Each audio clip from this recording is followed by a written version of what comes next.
Last time I did that, I had people scurrying around town talking to our sponsors. I can't do that. Oh dear. Oh dear. What is the problem? It's supposed to be like autofocus. That chair looks deadly. You want to sit in that one today? Hey, your leather recliner. Perfect. Yeah, it's nice. Yeah. What do I got to do here? Maybe if I hold up my coffee cup, focus on my coffee cup. No, I'm not going to do it. Jack, can you play our technical difficulties music bed, please? Maybe if I move back, I want to roll over the dog. I'll move back. And now, in. Hello? No. Dean, are you having technical difficulties? I'm having technical difficulties. What have I got here? What can I hey! There you go. Just happened. Like what happened there? I think the camera just woke up. Just snap to Speaking of technical difficulties, where's Buffalo Boy? He was there, and then he started sounding like Robot Rhett, and then we're like, just give it a restart, and then his computer, technical difficulties. And then we saw him on his phone for a moment, and then he disappeared again. I think he's back safely from Port Huron. Let's do this tomorrow. Let's just do this tomorrow. So with no Rhett, I'm having technical difficulties. No, you're good now. You're good. He's having technical difficulties. Tomorrow, 3-day work week. I think we did a show without Rhett on Friday. It went just fine. I don't know that we need do we need Rhett for the show? Do you think he watched either of those games on the weekend? He's part of the show. He is. And he'll join us for part of this show, I'm sure, when he gets his shit together. Right. Yeah. Pack it in, boys. The comments are like, yeah, we're good. If it's gonna be this, we're good. You know? It's too cold. It is fucking cold. It's cold and yeah. How's Jack? Jack is think about what happened yesterday. Think about Jack. I had the best weekend in a long time. See, you had Call of Duty Friday, COD Friday, and then the Steelers make the playoffs. And they play the Bills. Oh, so good. Speaking of which, they do play the Bills. How are you feeling about that? I don't know how to feel about it. Like the Bills have looked pretty good last 4 weeks. They've also looked pretty bad at times. They looked good in the second half yesterday. Yeah. Prior to the half, it was like, ooh, this guy, he'll never change. Just throws up balls wherever, whenever. He's reckless. He's dangerous. They'll never win with him. Second half, this is what this guy's all about. Well, he's the leader, and this is the whole thing. He's like Zadorov. When he's great, you love him. When he turns over the football, you're like, you can never do it with this guy. I mean, the truth is he probably can't make a lot of the dazzling plays he makes without some of the risk of turning over the football. And he is, when he's right, one of the best in the world at what he does. And when it looks bad, you're probably turning over the ball 3-4 times. So why not the Bills if he wants to string 4 good games together? Boy, you know, the thing about technical difficulties and starting late and doing all this is the 10:30 hit with Frank Seravalli comes a lot quicker in the show than otherwise. No, it's still 10:30, right? I mean, that's right. Sure yeah. So sure, we started at 10 normally. Yeah, whatever. Talk about that. Our Betway bets. Jack was right. It's like we weren't paying attention. Should have known. Rudolph. He says, I don't know what. If you guys not been paying attention, have you not been watching? The Steelers are money, baby. And they were money. So we'll look at our Betway bets, I guess, coming up. We don't need to, Dean. I think that's fine. I think we got the picture. Yeah. We got to reset. We got a playoff board. We'll all go to 0-0 and we'll start fresh. That's right. Yeah, that's right. Flames played yesterday. Was it yesterday? Did they, though? Are you sure they weren't just out there getting some light cardio? I'm not sure that they played. It was very reminiscent of the games that really got us into a twist a year ago and the year prior. Even with, I think, reduced expectations this year, it was still one of those ones, fellas, what fellas, and like, hey, at least the first shot didn't go in. I think it was the second. Yeah. It's the Blackhawks. Are they bad? Yeah, they're really bad. No. They're not just bad. The Blackhawks that were bad were all injured. This was the Rockford Ice Hogs. Yeah. So you're bad, and now you're really injured on top of that. There it is. Charlie Ruminawatis.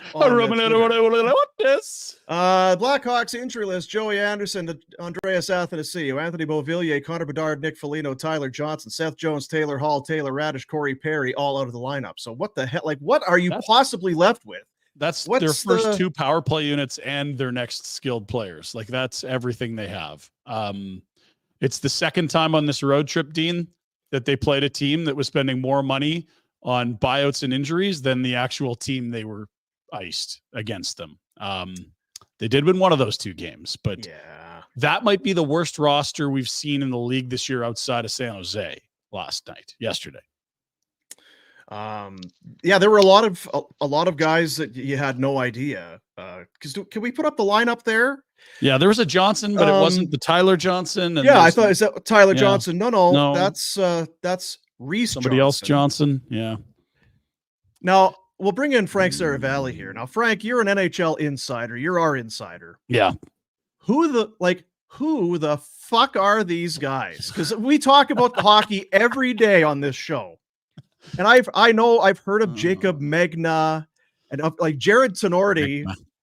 Jared Tenorti was drafted 100 years ago and was a failed pick. Isaac Phillips, Brett Seney, Cole Gutman, Colin, don't call me Jerry Blackwell. Last time I heard of a Blackwell, it was Jerry Blackwell, and he was with Champagne Jerry Morrow in Stampede Wrestling. And Cole Gutman. It's a who's who, Frank. Don't knock Cole Gutman. Take that back. All right. Well, he was good yesterday. Yeah, he was good. He was good. Look, the Hawks yesterday, I went back and looked at their opening night lineup. They only had 5 forwards remaining of the 13 that were on their roster. And look, it wasn't the 5 that you want. I think they had one guy left from their top 6, and you're dealing with the rest of the other 4 guys in your bottom 6. I mean, I got a message from someone in Chicago last night after the game, and they go, "That was a Hall of Fame effort." And I said, "Yeah, it was good. It was an AHL Hall of Fame effort." Yeah. Rockford Ice Hogs just said it. Yeah. Not only did the Flames lose, they deserved to lose. It wasn't even it's these young plucky guys came. No, they deserve to win. Well done to the Chicago Blackhawks. Let's take. Hey, look who it is. It's Frank Seravalli. He's one. Hey, Frank, how you doing, buddy? Joining us on the Insider Hotline. It's a presentation of TELUS. Enter to win one of 6 monthly prizes, including tickets to Calgary hockey games. Awesome tech like AirPods, Apple Watches, and more. No purchase necessary. All you have to do is fill out a quick survey to enter for your chance to win. Go online, TELUS.com/Flames contest. How is everything going in Philadelphia? What are we gonna call this? The Rhett Warner tit view? Like, what is this? What are we doing? It's the chest cam. That's what it is. Yeah, simply the chest. Like, just give us like a little bit. Pretend like you're trying a little. You can turn on your mic too, Rhett, if you want. That's going to help us a bit in hearing what you're saying. We're not all in the room there in Buffalo. No, still can't hear you. Yeah. You can't even combat that it's the old tit view. So how's the finger watch? How's the Jalen Hurts finger watch in Philly this morning? Yeah, I'm only thinking of one finger, and it ain't that one. Okay, good. Yeah. Not good. I mean, have you ever seen a team fold like a cheap tent in a soft wind quite like this one? Oh, come on. This is very Dallas Cowboys-esque. You look good mid-season, and then your true colors are shown in your shit. We see this almost every year, Frank. It's your divisional rival. Come on. 11-1 to this. Like, I know everyone's like, "Oh, don't worry, they'll take care of the Buccaneers." I'm like, "No, they won't. They quit on this team a few weeks ago." They left yesterday's game more injured than when they entered. How's that possible? So, yeah, stick a fork in them. It's kind of a bummer, I would think, right? You get through, because at times they looked really good this year. I am so pissed. Season ticket holder. I'm like, yes, can't wait to go to the playoffs. Get a playoff home game. No, you won't. No. The memes are out. That's it's not a They good are look out. there. Yeah. No, it's not good. Well, we'll talk some hockey. You're a hockey insider. It would seem like rather than keep going down this vein. Brad Treliving, it looks like he took his checkbook out. The richest contract, is it? I'm not sure. As we look here, I've not seen. Is it official? It's expected to be official. It's official. The richest contract in Toronto Maple Leafs history, $92 million. And look, I certainly, because Flames fans will gag when I say this, but even structure and length wise, it's not all that dissimilar to the Jonathan Huberdeau one. It's very similar. The players are not, the full no move, no trade, plus the you son of a the bitch. signing bonus, $69 million. Yeah. And it's a lot. That is a veritable windfall for William Nylander. I just think when I look at this deal, and you didn't ask, but when I look at it, I feel like they're paying the absolute ceiling. William Nylander now next season, 5th highest cap hit in the league. Mm-hmm. The big thing I keep coming back to, and I understand that the Leafs were kind of backed into this corner because they're saying, well, look how special he's been this year. We don't want to lose this guy for nothing. We can't let him walk for free. But at the same time, 5th overall cap hit in the league. And if you were to draft the players in the league, like is William Nylander going in the top 20? Probably at the end of that, if at all, Frank. But I mean, is it fair to compare to guys that signed deals 7 years ago? That's not really apples to apples. Like, but okay. So how about David Pastrnak? Yeah, David Pastrnak his deal was in March. Yeah, it was 9 months ago, and everyone knew what the cap was doing. Yeah. So there's no change here. Why on earth does William Nylander command $2 million more than David Pastrnak? Well, it doesn't really. I mean, the point you make is a good one, right? But it doesn't really work in a vacuum like that. Every team has different. Like they have different committed dollars. What were the Leafs' options?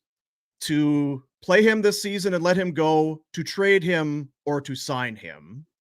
They have their own salary cap issues, or whatever you want to call it, their own salary cap situation moving forward. Cap goes up. They will have to make some decisions, but I don't think you can just look and say, well, we are going to pay this guy based on how good he is in the entire league of National Hockey League players, right? Like he's not signing that deal. Yeah. You can't. Okay. So let's take it a step further then, because I disagree.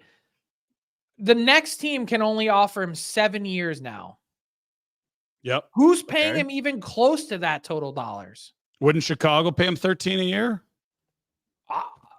Why would they? Do you want to be you want to hate yourself in 5 years? Because they got 22,000 fans and a superstar at center ice. I mean, I'm not saying it's a good investment, but I think someone would give him close to that on the market. That's what I'm saying.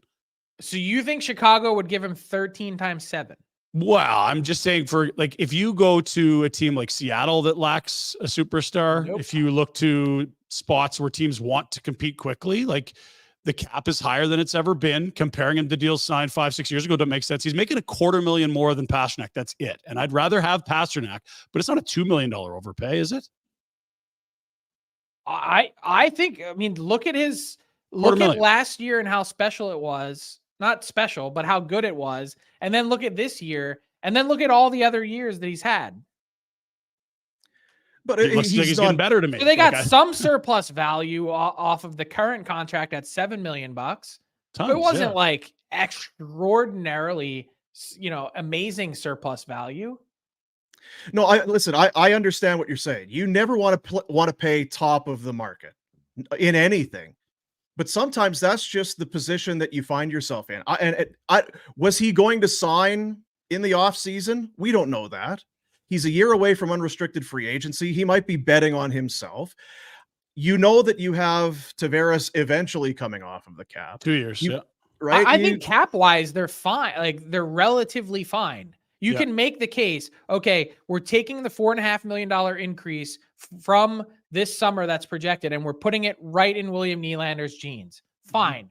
Then you've got to get through 1 year of Tavares at 11, and then You probably ask him to take a hometown discount, knock him down to 6 or 7. That's $4 or $5 additional $1 million a year, plus another increase 2 years from now, meaning that's an additional $10 million that you didn't have. Plus this year you've got Brody coming off the books, Domi, Bertuzzi. You've got to figure out your goaltending situation. But none of this, it's great that you've kept Nylander, but let's go back to the same sort of point I was making about the Flames a few weeks ago when I joined you guys before the holidays. And I said, you're not winning with these guys. What would be the argument to keep any of them, maybe outside of Hanifin? With the Leafs, they haven't accomplished anything yet. No, but I mean, you also told us that Bobrovsky was great last year, and he hadn't accomplished anything until he did. No one gets over the hump until they do. Ovechkin, you couldn't win with him until you did. He hadn't accomplished anything yet. No, you're just saying you can't win with these guys. Like, well, look up, they're always over 100 points. If they get a month of 930 goaltending, why couldn't they be in the final last year? It's not like Florida was markedly better than them. I personally, I think their issue is they haven't solved their defense, because the reason they can't solve it is because they're not balanced properly between forward and defense on the cap hits. And now they got a lucky get out of jail free card from John Klingberg and his injury, being banished to Robidas Island. And they have a window now, potentially with Samsonov's deal, to go out and right some of those wrongs. And that's why it was really important to get Nylander done now, so that if you want to go trade for a defenseman that has term, you can do that.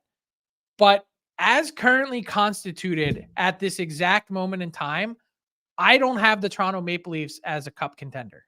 That's fine. They got a deadline. They got cap space. I mean, I guess my question would be, what would you do if you were Brad True living here? Because he's not signing the number you want him at. You know that, right? Like, Nylander's not coming back for 9.5.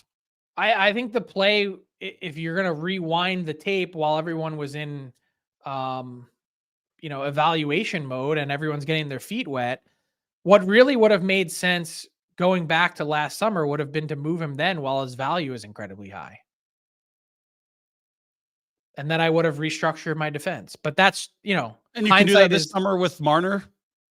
You could, but it seems like they're pretty set on keeping the same 4 guys together. But that would change now with the new contract. Like, listen, I don't really have, I'm not invested heavily in this one way or the other. I just kind of look at it. I'm not invested at all. This is a player who is had an unbelievable season and a half, couple seasons. You can sign him, you can trade him, or you can let him go and then take the cap. Those are the options. And I think that you have to look at it, because they have not won doesn't mean they're incapable of winning. Are they a perfect team right now? They are not. Their goaltending, as you said, is an issue in their defense. But it's always a kind of a rolling, it's a process constantly. And what you have right now, what's to say you can't move Mitch Marner in the offseason for that defense that you need, or whatever the case would be. I just think it's because we went through the same thing here with Gaudreau. Oh, you should have traded Gaudreau. Well, how are you going to do that? Or you should have signed Gaudreau the season before. Well, at that time, everybody was saying, get this guy out of here because he can't win in the playoffs and he disappears when the games matter, and then he has a great season. And well, you should have paid this guy. Well, you were saying we should have traded this guy, not signed the guy. It's an imperfect thing. I just look at it and it's you can sign him or you can lose him or trade him. That's all it comes down to. And I think the Leafs are better with this guy than without him. I don't like trades where you're trading away the best player in the deal. Sometimes it works out. You look at Winnipeg with the Dubois deal. That's worked out pretty good. I think Dubois is probably the best player, although he's not playing like it. But I just think with the cap going up, and that Tavares' money is coming off, and you've got a Marner out if you can trade him. Who would you rather have, Marner or Nylander moving forward? This is what I thought too. Like, when you see this commitment, doesn't it make you think about one or the other? I get where you're at, and I know who I would pick. I'd pick Nylander 10 times out of 10 over Marner. So then they kept their second best player. Okay. I'm not a believer of paying the absolute ceiling. That's my only thing. And if you're gonna get strong armed, I don't think there's ever a bad I get this whole thing of, oh, you can't lose him for nothing, and this idea of asset management. Yeah. I just think teams get way too attached, and that you mentioned a process and how many different ways you could skin a cat. And I get that it's a somewhat watered down league. And when you have elite talent, you try and keep it. I'm just like, when you already are giving the 8th year, I'm not a big believer in spending absolute the top of market value just to keep guys. I think there's different ways to do it. And I think for a team that has, you're right, because they haven't won doesn't mean they can't. The Washington Capitals finally broke through after 10 years of good teams. The St. Louis Blues broke through. At some point, will it shock anyone if the Leafs break through? The answer is no. But I personally, I don't think there's ever a bad thing in terms of saying goodbye. Like, it's okay. Teams want the security blanket. They want the comfort of knowing that they have these guys. And had things worked out differently, like had the Huberdeau part of this deal not been there and the contract that was signed after the fact, if you're looking at it on the whole, like, how glad would Flames fans feel right now watching Johnny Gaudreau play that you're not locked into a crazy expensive deal for him? Oh yeah, and you'd also vastly prefer Nylander to Huberdeau, to be fair.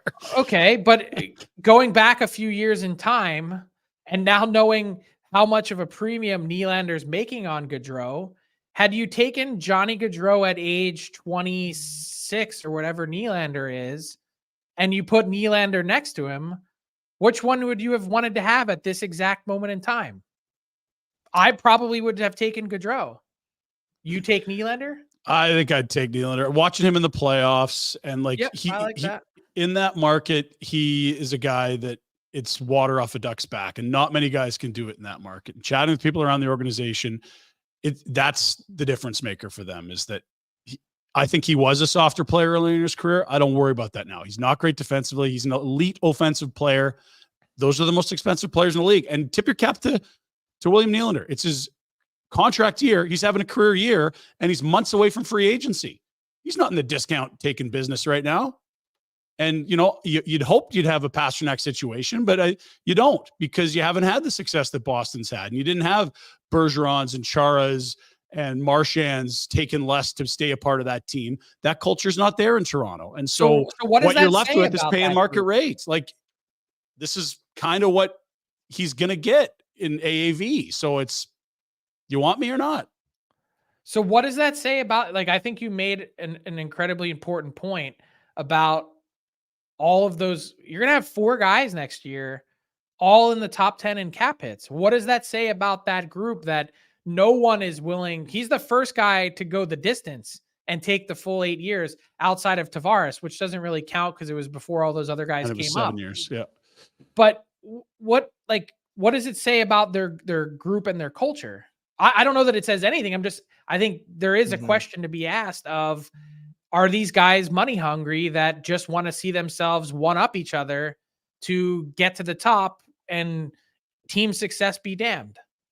What it says is no one's giving hometown deals there. At least, guys like Wayne Simmons and, sure, Giordano, the depth guys might give you a Toronto discount, but the stars aren't. And if you're their agent, you're probably saying, hey, maximize earnings, my job description. I totally get it. My point is, you've got a finite window to win where you can fit everyone, where everyone's at the prime of their career arc, and would have $80 million as opposed to 92. Would it change your life at all? I mean, it's easy to say because I'm not the one giving up $12 million, but at some point you have to ask the question, who is actually here for the team and who's here for every last dollar? And trust me, I'm someone that has advocated time. I want players to get as much as they can.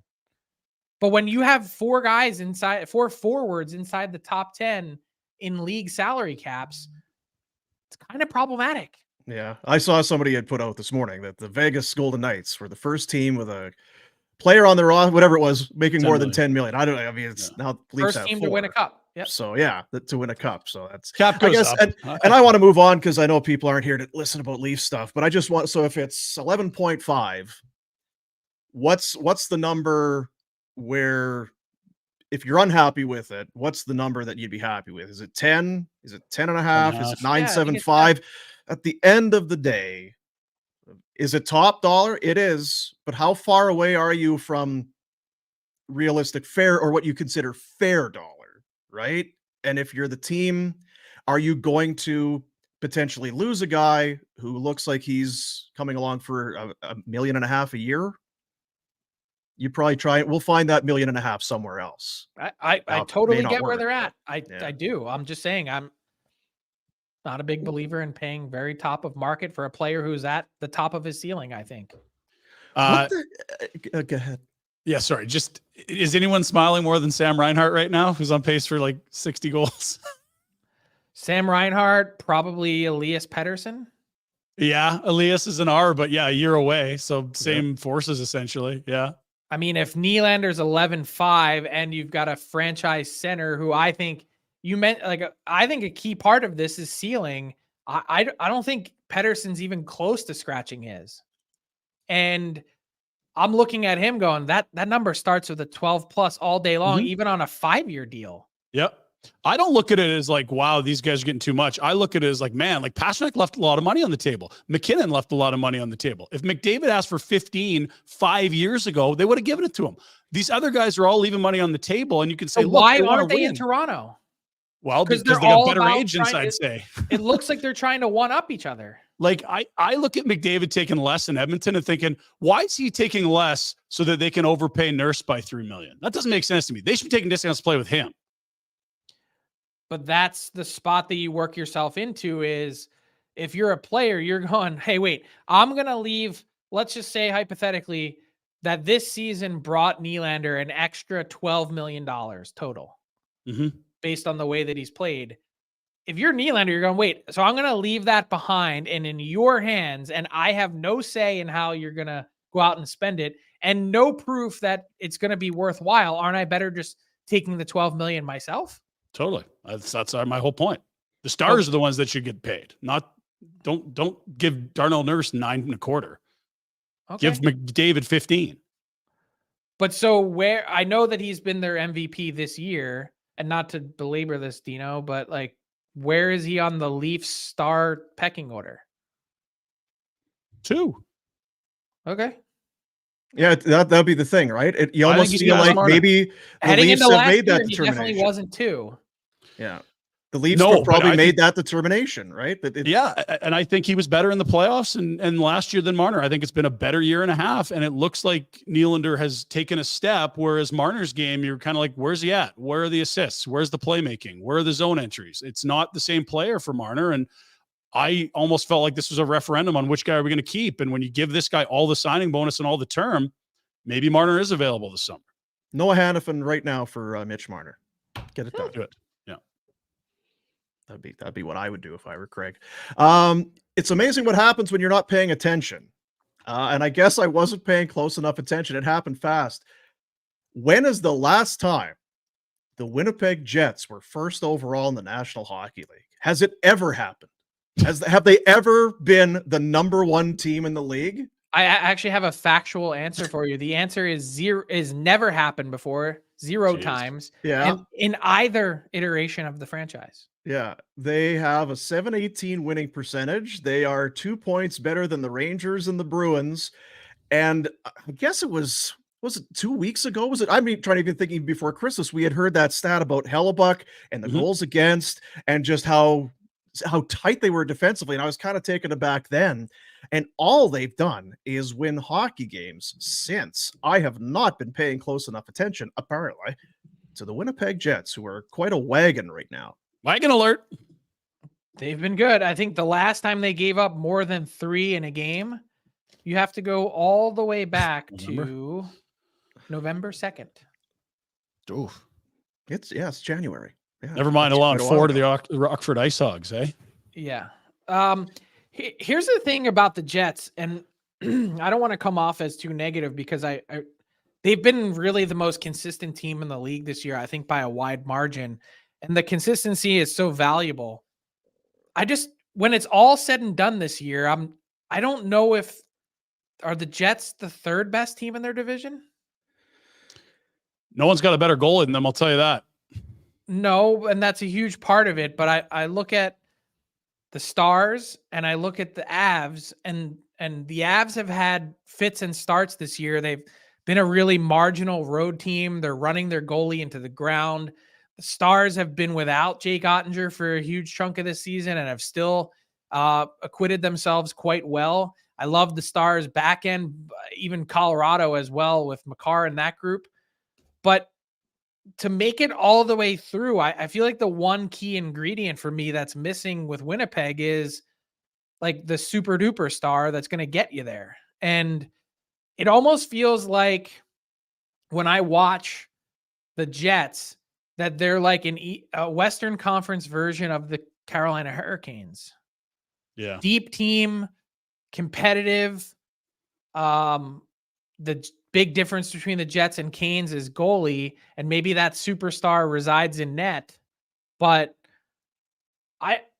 look, the way they've played this year, you have to consider them a cup contender. They're closer to being outside that circle for me than being at the core of it. And they've done it with O'Connor for a month too. That'd be the closest to a star I think they got. He's a guy that and Nick Ehlers has been just okay this year. Yeah. Which is surprising. And has missed time. And I mean, could it be that Dubois deal turns out to be a huge turning point for them, because he was a malcontent. He was okay for them, and he's been way less than okay for LA. And now all of the guys that they got in that trade, I think across the board, have been very good for them. To your point about Nylander, in the end, are you better off addressing some issues that you have on your club instead of paying the star player more than you think he's worth? Not that Dubois wanted to be there, so it's a little bit different. But they took a few bits and pieces, and it rarely works, but it's working right now for Winnipeg. Yeah, I'd say more often than not, the trade of quality for quantity never really works out for the team that acquires the quantity. But in this case, backed into a corner and being able to add an entire new line to your top nine has been, at the same time that you're getting a pick, has been a huge boost for the Jets. And I think that kind of, to put a bow on the other part of it, like what it really comes down to, whether it's Nylander or Marner, whoever it is, are you better off getting 3 or 4 players for that $11.5 million or the one star? And I would argue on a team that already has other stars that you probably don't need him, and that you're better off using the depth. But that's how I look at it. Yeah. That's impressive for Winnipeg. I thought they were in a tough spot this summer. There's no way Scheifele and Hellebuck are going to go. They're not going to stay. They're UFAs in a year. You did get Blake Wheeler out of there, which I think was a bit of an issue for a while. You make that trade, but I mean, it looked like bubble team mucky middle. This is next level. And I guess Connor Hellebuck, like, if you could build a team around a goalie right now, you picking anyone ahead of him? It's a short list either way. It's a real short list. Maybe Thatcher Demko, maybe one of the guys in New York, maybe Sorokin, but maybe you could make an argument, a healthy Vasilevsky, but that's it. Yeah. So as we're now past Christmas, we're slowly plodding our way towards the trade deadline. And it does feel like it's going to be one of those things where we're going to have to wait to the trade deadline, but we're almost at the halfway mark. Teams by now, they know what they've got. They know what they need. Who's in a spot where you feel like they need to do something, because they're probably close, they're probably good enough, but there's just something, like, not to say hot seat or firing a coach, but who's the most in need that is close to being a cup contender? Is it New Jersey? Is it Carolina? Because we keep talking about those two teams. You talk about running goalies into the ground with Colorado. We've talked about Boston and Colorado a lot here, obviously, with the Elias Lindholm kind of tie-in. But it feels like it's wide open this year. A year ago, we felt like this was Boston's cup to lose. And I think we've kind of moved on from that. I think you could argue there's a wide open path to a certain extent for some very good teams to do it this year. Well, especially in the East. Like I don't know that I've ever seen a time that the East has been this wide open. I think looking at the West, though, it's an absolute meat grinder. Like I'm not kidding when I say that getting to the second round this year will be it's an accomplishment, because outside of whoever finishes in that second wild card spot, you're looking at 7 teams that I think, I'm going to include Vancouver in there, provided that they make an addition or two, that have an authentic chance to get through and win the West. That's how good a healthy Vegas, they get their act together. Like, tell me which team in that 7, I'm including the Oilers there too. Like, who's not good enough to win the West? That West bracket is going to be an absolute banana sandwich this year to watch all the way through the playoffs. Yeah, it's because it was it 2 years ago, Pinder, when we looked at it and the East was basically done. It felt like before Christmas, or 2 years ago, last year, whatever. No moves. Yeah, it was just like, okay, the Islanders won't catch that team, and there we go, we're off. It was so boring. And you look at it now, is Tampa Bay really going to miss the playoffs? Are the Islanders in? Is Pittsburgh out? Are the Flyers in? Yeah. Devils gonna miss? I know. We're picking the Devils to win the cup. Yeah. So it's exciting from a fan's perspective. I just wonder from a GM standpoint, if there's one, and maybe they've hit that point where they look at it now and have a little bit of sober second thought or whatever. But Tampa Bay, we are going to ride this core, and we're a dynasty. Are they still in that mode? Are they still thinking that? What are they thinking in Pittsburgh? We talked about dedicating ourselves to the cause while we still have all these guys here. Well, they're not far out, but they have not looked like a team that's going to make any kind of noise. I just wonder, some of those teams and even Edmonton, we know we have to spend picks and we're committed to doing it now. I wonder, are they still as committed as maybe we think they were 2 months ago? Well, I'll start with the 2 teams in the East, in Tampa and Pitt. I think both of them have to give their cores every opportunity possible to get in this year. I don't include either one of them really in the same class as the top teams in the East. I'd put Florida right at the top of the list with the Rangers. Carolina. Yeah, Carolina, if they could get some modicum of goaltending, which have been a bit better of late. But they've committed so much to get to this point. It'd be silly to try and, at this moment in time, chop their legs off and trade a guy like Gensel. I'm not saying you extend him, but I think that's one of those things that's going to go down to the wire. You have to give them as much runway as you can. And when my trade targets board comes out tomorrow, it's not going to have Jake Gensel on the board. And the reason for that is they're still, quite within striking distance to get in, just a couple points back. And a lot of their underlying metrics in Pitt look rather pretty good, including their goal differential. Mm-hmm. In the West, though, and I think when talking about that meat grinder, just to bring it back to the Flames, that's really the toughest part for Craig Conroy to figure, is like how, to me, this year is cut and dry. Like, what you're not, and being sub 500 at this point, it's pretty obvious. But what are the necessary moves we have to make in order to be considered as part of that conversation? If anything, they survived the slog of their schedule, and then to get through it and lose games like the one to the Blackhawks, all it really does is tell you how far out of that conversation the Flames really are from being in. And you're probably going to have to take a bit of a step back before you can take 2 forward.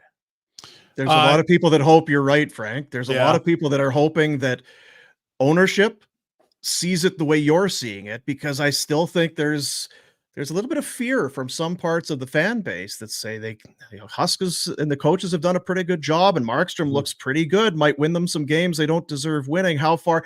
They're 25th overall. They're 12th in the West. So the way we see it, we're on the same page. Yeah. But you just hope that everybody subscribes to that way of thinking. It's not even team tank. It's just team realism. They're 25th in the National Hockey League. They're worse by points percentage, Dean. They're even worse. They're 7th if the draft's tonight. They pick 7th. And I think more importantly, I think the management group sees it the same way we all do, which I think is so critically important, that it's not that Murray Edwards is stubborn. If you make a compelling argument, you can win him over. The mantra has always been be as competitive as possible. But this team, I think right now, as it's structured, is a long way from being in that group, and that they've got some serious surgery to do. But when you have Craig Conroy, who's been there for a long time, and more importantly, Jerome McGinley as a voice, that to me, I think is going to be a huge difference maker in terms of making a compelling argument to ownership to say, we've got to begin selling off pieces. I think they're ready to do that. I think they're ready to be active. I think they haven't gotten enough sort of serious inquiries yet to get to the point where they have something on the table that makes them interested. But I think this management group is looking at it saying, hey, we see it. We hear you. We see you. They're not, huge talkers in the sense of, we're going to be pounding our fist on the table. But I think ultimately their actions are going to speak louder than anything. And what you described earlier, Frank, is teams that think they're playoff teams and want to be playoff teams that are on the outside of the picture looking in the East, and 7 teams that could win the West. That reeks of a seller's market in terms of Craig Conroy being able to do well if he is going to trade a defensive second pair defenseman in Tanev, a 2-3 like Hanifin, a number 2 center Elias Lindholm. Like this is a really, really shaping up to be a good market to sell these types of assets, I would suggest. Potentially. I just think outside of some of the pieces that are up for grabs in Calgary, market wide, it's going to be a really tough market. Because the other part of it is, I was talking to a player last week who's trying to get moved right now, and he said, "Look at the league, man." He goes, 32 teams, 22 of them are just okay. He looked at it and he said, I think there's 5 elite teams, 5 god-awful teams, and 22 teams that are at varying points of the 1 to 22 scale in that group that are scrapping to get into the top 5. And then there's a couple teams that are scrapping to avoid being in the bottom 5. And then you've got a whole bunch of teams like, are they actually going to be active in buying that? I think it's going to be tougher to find interested parties that are willing to outlay significant assets to get over the hump. Maybe there's teams in the West, Pinder, that are saying, we're looking at a coin flip this year. Why would we go all, maybe as constituted right now, we have just as good of a chance as opposed to going out and spending major assets, that maybe the idea is to stay in the game as long as possible instead of hitting an inevitable downturn. Does that make any sense? It does. Which I guess it which could be go a either way. nightmare. We'll see. Yeah. Which could be a nightmare for Craig Conroy. Yeah, I'm just not quite there. I mean, you think 7 teams can win the West, and you tell me there's only 5 good teams in the league? Like, which one of those things is true? They can't both be true. I lean. Like I said, I was sharing an opinion. No, I know. I lean more towards that there's 7 teams in the West that are authentic chances to break through, and I just don't know if they're all going to be in an absolute arms race to get there. And I was going to ask you, and we don't want to keep you too long because I know you're a busy guy, but you got to go? No, I'm good. Here I wonder if part of that, because we keep hearing the Hanifin thing seems to be they're going to trade him. Oh, they're going to sign him. Oh, now they're going to trade him. Now I might keep. I wonder if part of that maybe brings everybody back to the table. We're going to trade him unless it makes no sense to trade him. We like him. He's still young enough. You could sign him to a relatively long-term deal, and he feels like the type of player who's going to give you decent years over the course of that deal. I wonder if we're not past the point of a potential Hanifin extension here. I don't think we are. I just think there's been massive frustration on the Flames part of like, whoa, wait a second. We gave you everything you asked for. You more or less were close to verbally agreeing to a deal, and then you got cold feet at the last second. I think the last thing the Flames want is to sign a player to a deal like that, and then at 18 months into it, he's like, you know what, this place wasn't for me. I'm not up for maybe the step back that we have to take. I've been saying since the very beginning, it can't possibly be trade every single one of these guys, but I would try and extract the most value that I can while keeping one of them. And Hanifin kind of makes the most sense at this point in time to be that guy that can help bridge you to wherever you want to get to. It doesn't need to be 5 years before you can be competitive again. Like, I think there's plenty of teams that have shown you that you can do it in a 2 to 3 year window if you do it right. And Hanifin would have to be a big part of that in order to get there, because just go through the rest of your defense core. Who's going to provide you the minutes and things that you need if not for him? Yeah. Yeah. They got 2D under contract in the whole organization. That's not enough. Yeah. So he makes sense, but he also has to want to be there, and you better be damn certain you want to be there, because the last thing you want to do, like I said, is him turn around 18 months from now and say, get me out of here. Yeah. And to your point earlier on Nylander, he can be good, but you don't need to overpay him. 100%. You had a lot of people in the chat who were suddenly craving banana sandwiches today. It's true. I thought they were just going to say, Frank's a prick, get him out of here. Oh, that's there every week. The banana thing was new. That's not news. Where did the tit cam go? I don't know. Unbelievable. Yeah, it's hard to say.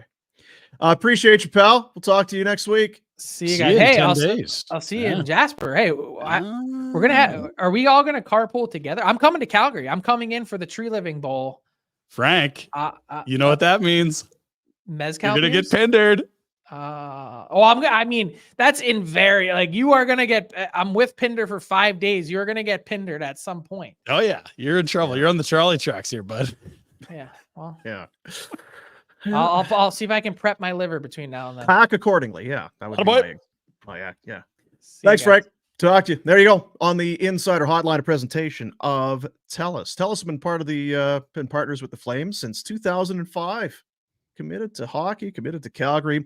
The TELUS Skater Program, you know that one? They identify deserving youth, participate in the pregame skate, have the little, get out there and twirl. Did you ever do that as a kid? You were a pampered city boy. Did you ever go out and skate with the Flames before a game? I did not, Dean. No? It seems like a good time. I'd love to get my kids to do it, being pampered city kids. That's right, yeah. But there's a lot of pampered city kids. That's the thing about a city of 1.3 million people. Yeah, that's You gotta beat out a lot of competition in the pampered city kid category. Right. Just a matter of time before you would have been out there. Maybe you just weren't on board with TELUS, and you shouldn't have been. Why wouldn't you be? TELUS. It was pre-TELUS, but I am make the future friendly. The most giving company in the world. Check them out online, TELUS.com. And of course, TELUS.com gives back. They are the most giving company in the world. Titcam. Hi, Rhett. Hello. Hey, he's not muted. Attaboy. Tough one today, huh? It's one of those days, fellas. One of those days. I thought you had one of those days on the weekend from some of the things I saw on the old internet. You went viral a little bit, eh? Huh? Apparently it did. Yeah. That's one way to keep your name in that sort of news cycle around coaching, though, Rhett. I don't think it's maybe the best way to do it, but it's not the worst. I mean, some people say no PR is bad PR. Hey, boys will be boys. That's what I think. How am I going to control that sort of stuff? People, you're just a head coach. What are you supposed to do? Keep these kids under control? These players not on the ice. You want to tell people what happened? Well, we can show them. That might even be better. Do we have? Oh yeah. Well, Rhett sent something that looked like it was shot off a potato, but luckily people on the internet are better than Rhett at internet things. And so before we show it, you were in Port something on the weekend with your kids' hockey team. Junior Oh, it's a big tournament. Big tournament. Silver Sticks. Big. The Silver Sticks. Yeah, a huge tournament. I believe this is what the Barrie Colts you're taking on here. Yes, absolutely. Japanese old crew. Rasmus Anderson crew. Must-win situation. Okay.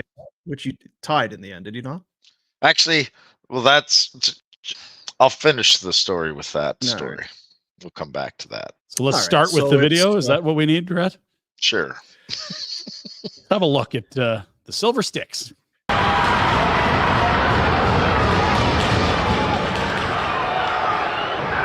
How old are these players, Rhett? 14. 14. Cages, throwing punches. So Georgie Sweetland's kid over here. Way to go, George.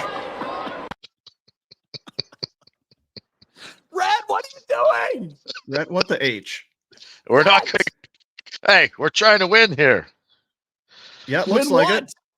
And as we speak, I got a text from Coach Coletta.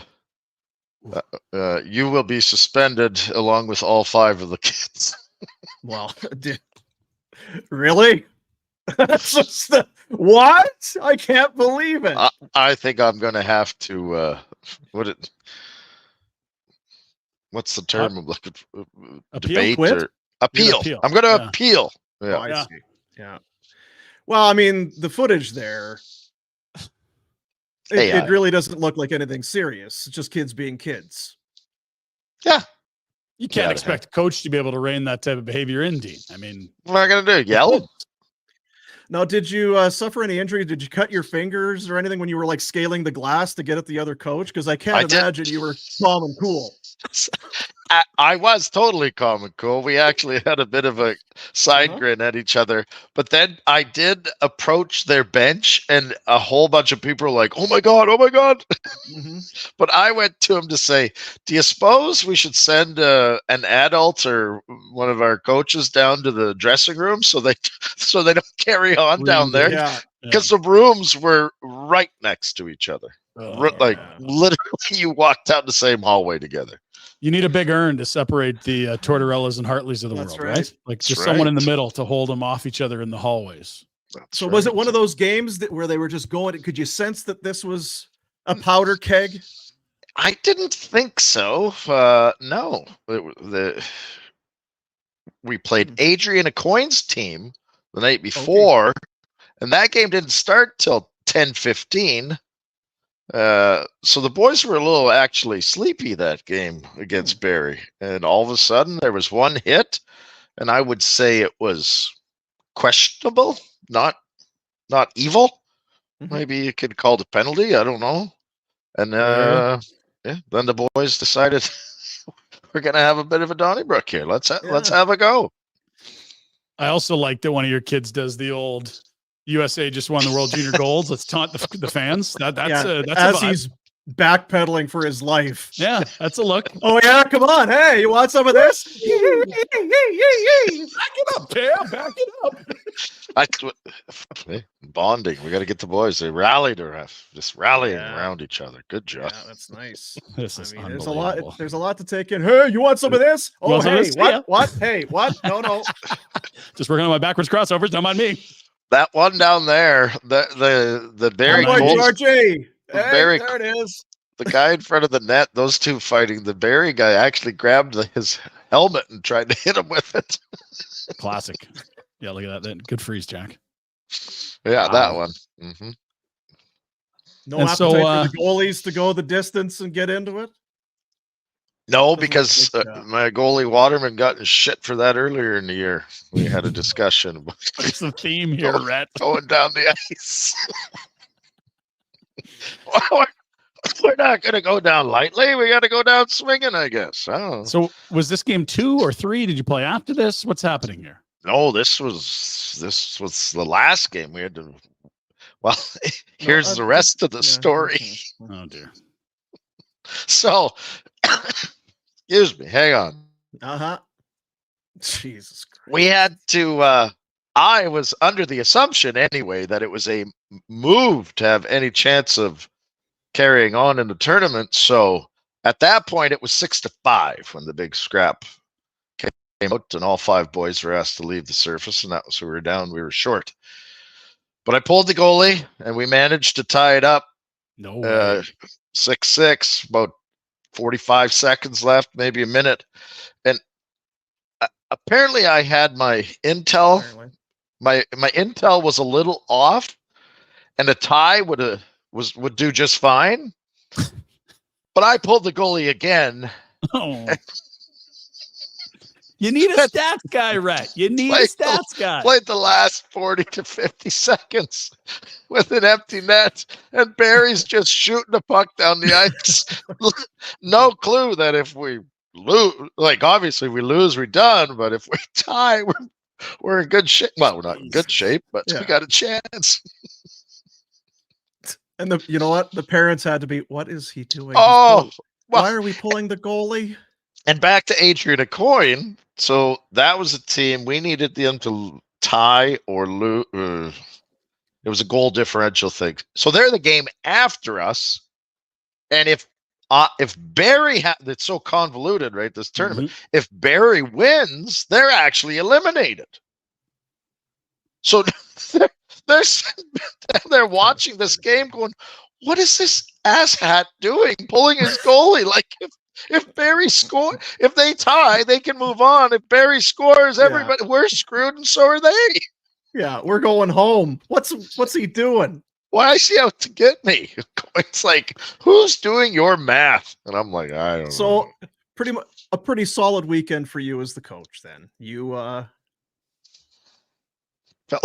felt like I handled it well. Yeah. Yeah. I did what I needed to do. So what does a line brawl get the coach of a U15 team? I think just a game. They're not in a league, right, Dean? That's the thing. It's like, what is this tournament? They just the play Iron League? Is this the Colonial League? What are we talking about here? Yeah, well, you know what? Maybe, hey, you know what? Maybe less time watching Barn Burner, more time parenting your kid. Yeah, because I mean, your kid. George's kid was on the bench, though. Am I crazy? That was a penalty box. George's kid was right in the middle of it. Best coach ever. Right. Yeah. Just needs an analytics guy on his staff. That's all. Someone that can do math, simple addition and subtraction. So does O'Coin make his team all use wood sticks, or does he allow some composites? He moved on to the old lumber. He was one of the last. Yeah, good for him. So what's the vibe after that? Like, well, okay, and more to the story. So then I'm down there, and our assistant coach is trying to, because we got a tournament. The next tournament, we'll have 5 guys out, right? Yeah, for at a least game. One. And so he's trying to finagle that maybe a couple of the boys didn't fight, and maybe they should just have 10s. And then the tournament guy, he starts preaching at us like, I've never seen such shameful acts. How do you think I responded to that? Not well. No, you're exactly right, Pinder. Choice words, flip of the bird, maybe. Thanks for, It's nice to hear from you, Mr. Tournament Organizer. Apparently didn't watch hockey in the 90s, eh? You didn't watch hockey 20 years ago? That's the worst he's ever seen? Come on. Somebody text coming in. Netflix is calling. They'd like to follow your team for the rest of the season. I feel like there's some real good stuff that they're missing. Youth sports, what a show it would be. How was your kid not involved? This has to be an automatic. Yeah, randomly he'd blown a skate lace. He was changing his skate lace at the time. So. You can't write it, Dean. No, you can't. You can't do it. Well, I'm sorry that it didn't work out better, but yeah, damn it. If only you'd scored another with that empty net. Yeah, we could have just scored to absolutely not help anything. Yeah, to win for no reason. So not change your cause. Like, it's just so good. The other coaches on the other team was, what the fuck is he doing? Like, okay, well, okay, boys, empty net. We play to win here. Right. As you can see. Right. In it to win. So which tournament and when do you now play shorthanded? I think it's called the Buffalo Cup here in Buffalo. So. Oh, it's the one you don't want to miss. I mean, all of the city comes out for that one now. It's too bad. So when you're suspended, are you still allowed in the rink, or do you have to be? I don't know. Actually, I don't know. I'm going to have to clarify a few of these details, just like the scores of the games that I should know about and rules. And... Get your stats guy on it, eh? Yeah. I would love to see any email correspondence that takes place between you and whoever is in any position to suspend you in this league you're not in, or these tournaments that you don't. I don't know how it works, but that would be great. I'd love to hear the dear Mr. Warner, the actions of your hockey team were absolutely, it was egregious, unacceptable. And then your response, blow me. Love Rhett. Sir, please remove your hat and yeah. All right. Well, we got let's get to some things here. get some things. We got a lot to get to here. I want to tell you about, and I was very excited when I saw this email because you know how I am about this. Wendy's. Huh? That's it is. It's the of course it's the daily face-off survivor pool for Wendy's. GAA, PPG, it can make or break your week, but don't overlook the BPMM Wendy's Bacon Portobello Mushroom Melt. It's back, Dino. This is your baby. I have a hard time. Welcome home. Hard time when this. Why I don't know why this is not. Listen, Wendy's, whatever. How this isn't a regular staple on your menu. It's atrocious. I don't know what. It may not help you win weekly prizes with Wendy's and daily face-off fantasy, but unlike your predictions, it never disappoints. Try your luck. Don't push it, because the Bacon Portobello Mushroom Melt is only back for a limited time, and if you miss it, you do not get a second chance. Sign up for the Daily Face-Off Survivor Pool today, sponsored by Wendy's and the Wendy's app. So get the Wendy's app and the Bacon Portobello Mushroom Melt. This is like some crazy Kawhi Leonard load management nonsense. Like, how are you not using this burger 365 days a year? Love you, Wen. Maybe they've got it figured out. Maybe it's, they know what they're doing. I guess like they won with Kawhi doing that. So maybe load management for the Portobello Melt. I don't know. Oh. Mushroom melt. Melty cheese. Yeah. Bacon. Uh-huh. On a burger. I mean, come on now. I order like 3 at a time, 4 at a time. You can't stop. So I'm good. taking the over Wendy's. today, Thank you, Wendy's, for the Survivor Pool, and of course for the Bacon Mushroom Melt. Delicious. Go to dailyfaceoff.com and click on the Wendy's Survivor Pool logo in the top right. And Dean, you can start off today. Get one of the props correct, and you move on to tomorrow. I'm on a Quinn Hughes over a half point today. That seems like the easiest money around. Ooh. Quinn's just been sensational this season. And how does a Survivor Pool work for those of us that don't know how this works? So there are 10 things you can select today to occur in the NHL. If the thing you choose to occur does happen, you'll survive till tomorrow. So all right, another 10 options. And if you get to the end of the week, you're in the mix for some prizes. There you go. I will get one today. I have to take my dog out for... There's no chance you don't after everything I've just heard. Could I get 5, please? And just sit and 1 for my dog, 4 for me. That's how that breakdown will go. You've got 2 dogs. I do. The other guy's, it's not really his. I mean, I guess I could take him. He's not a big car ride guy. The new guy or the old guy? The old guy. He just kind of sits there. The big other young dumb guy, he's got his head out the window. Just he loves it. Old Warner sitting in the back. When do I get to go back in front of the fireplace? He likes that fire, eh? Oh, loves it. Especially now. It's outside, quick tinkle, and then races back to the beanbag chair. He's stuck on a lot of body fat. So it's outside. Ooh, tinkle. Back to the fireplace. All right. We are leaving for Phoenix on Thursday. Right? That's correct. I have a passport ready. I have lanyards arriving today. I am actively searching for pregame watering holes. I have been communicating with the nation's people that have set up our itinerary, and I'm also looking for Friday activities. Dean, I've got good news and bad news. Okay, good. It's an off-air or off-show conversation. Who's do we have someone who's in charge? Coordinator? Oh God. Oh, it's Pinder. Okay, good.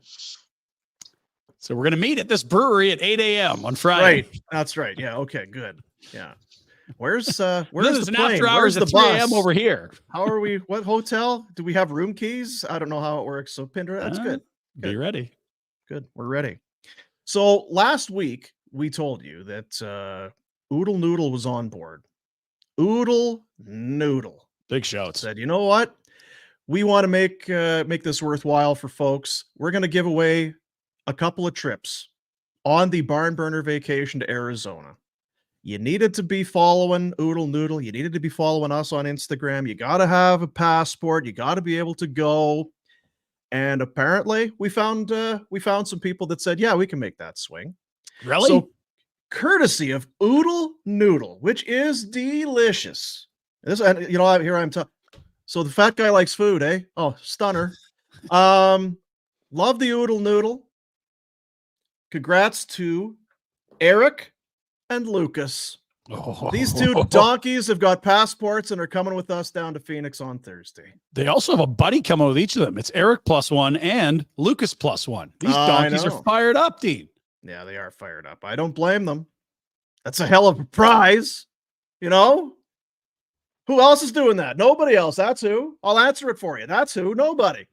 And we are very happy and appreciate the efforts of Alberta Blue Cross, who are taking care of us. They were on board from day one, presenting sponsor of this trip. And who better? Only one thing better than sharing memories, and that's making new ones. Alberta Blue Cross Travel Insurance protects your memories and more wherever travel takes you. Visit ab.bluecross.ca/travel for more information. Alberta Blue Cross, celebrating life's memorable moments inspired by hockey. There'd be nothing worse than you go on a trip and then something goes sideways and you don't have that travel insurance. It's like, oh, just put that out of your mind. You get Alberta Blue Cross on board, go have fun. Don't think of anything. Don't think about anything else other than I have a treat for you two and everyone else coming on the trip. If I can get through customs with it. Okay, good. What are the odds? Quite high. Yeah. Okay. Yeah. As long as you're respectful and polite to the people in charge, I think you're fine. Yeah. Yeah. So check out Oodle Noodle online. Find a location near you. There is one in Airdrie. There are two in Calgary. One's on 17th. A new one in Beacon Hill. More coming. Oh, they're constantly driving around Calgary looking, well, this would be a good spot. Oh, this would be a good spot. This would be a good spot.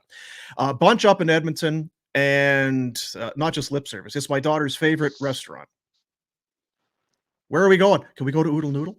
Can we go to Oodle Noodle? She loves the Mongolian noodle. So that's the recommendation from my daughter, if you need it. Or you can just do whatever you want. Spring rolls are real good too, Rhett. Spring rolls, very good. What dippy sauce? I need a dippy sauce with the spring roll. It's it's not a plum. Is it a Thai? What do they got? What do you do with spring rolls? What is that? Yeah, it's kind of like the orangey. You can see through it a bit. Very good. Red flakes. Marmalade? No. No. Yeah. Not sure what it is. Kind of looks like marmalade. It does kind of look like marmalade. So we got a few things here I want to talk about. We talked about the Nylander deal plenty. That's done. Yeah. Did the Bills fire their coach yet, or is he still? No, they haven't lost yet, Dean. Okay. They're in the playoffs. Once they Monday? lose, then. Okay, just wondering how that's going to go. Arthur Smith fired. Ron Rivera fired. Do we have any Bill Belichick update? Do we know if he's sticking around? I haven't seen one. The Carolina Panthers GM that didn't take CJ Stroud, he's been fired as well. Stunner. Oh, really? Because they picked one, and I think moved heaven and earth to pick one, didn't they? Terrible, yeah. Who'd they get? Yeah, that Bryce Young fellow who doesn't have a lot of help, but also doesn't look like CJ Stroud. No. Stroud's good. Stroud is pretty good. Very good. There's jeez, it's our boy Jay Kudo with another banger. Yeah. Have you scored since Christmas? Yes, of course. And then Carolina. No, we've not scored since Christmas. I didn't realize. I don't doubt Jay Kudo if he says it's no. He's obviously it's obviously so. Maybe I need Jay Kudo to do my stats for me. Figure your appeal. Yeah, keep things in line for you for sure. I was wondering if you were saying you'd not scored since Christmas. Never mind. I'll take it different direction. Pinder Report. Sure. All right, sure. Quickly Village Honda, of course, brings you every single day. They bring you the Pinder Report as well. They are your dealership for life. You head up there. They've got used. They've got pre-owned. They've got brand MSRP. Excuse me. I was wondering, is this new vehicle, is it MSRP? It is, Dean. All of our new vehicles are MSRP. Well, then, that's what you're looking for. Service, quality, fine ladies and gentlemen working up there, the best people that you want to have involved in your purchase, in your pursuit of a new or pre-owned vehicle. It's Village Honda, located in the Northwest Auto Mall and online at villagehonda.com, presenting the Pinder Report. Well, we'll start with the second matinee in as many days for the Calgary Flames that occurred yesterday afternoon, if that's a word, as the Flames somehow fell to most of the Rockford Ice Hogs and a very small number of Chicago Blackhawks. We had Ryan Pike and Kent Wilson making his Afterburner debut. They talked about maybe one of the worst losses of the year for the Flames. I don't think it's unfair to say the Flames don't have any game breakers. I'm pretty sure if we went into that locker room, the United Center, and say, do you guys have anybody that can steal a game? They'd say maybe they're goalies. So they don't have any Gaudreaus or Kachucks or arguably even Monahan. So they kind of have to do it by committee.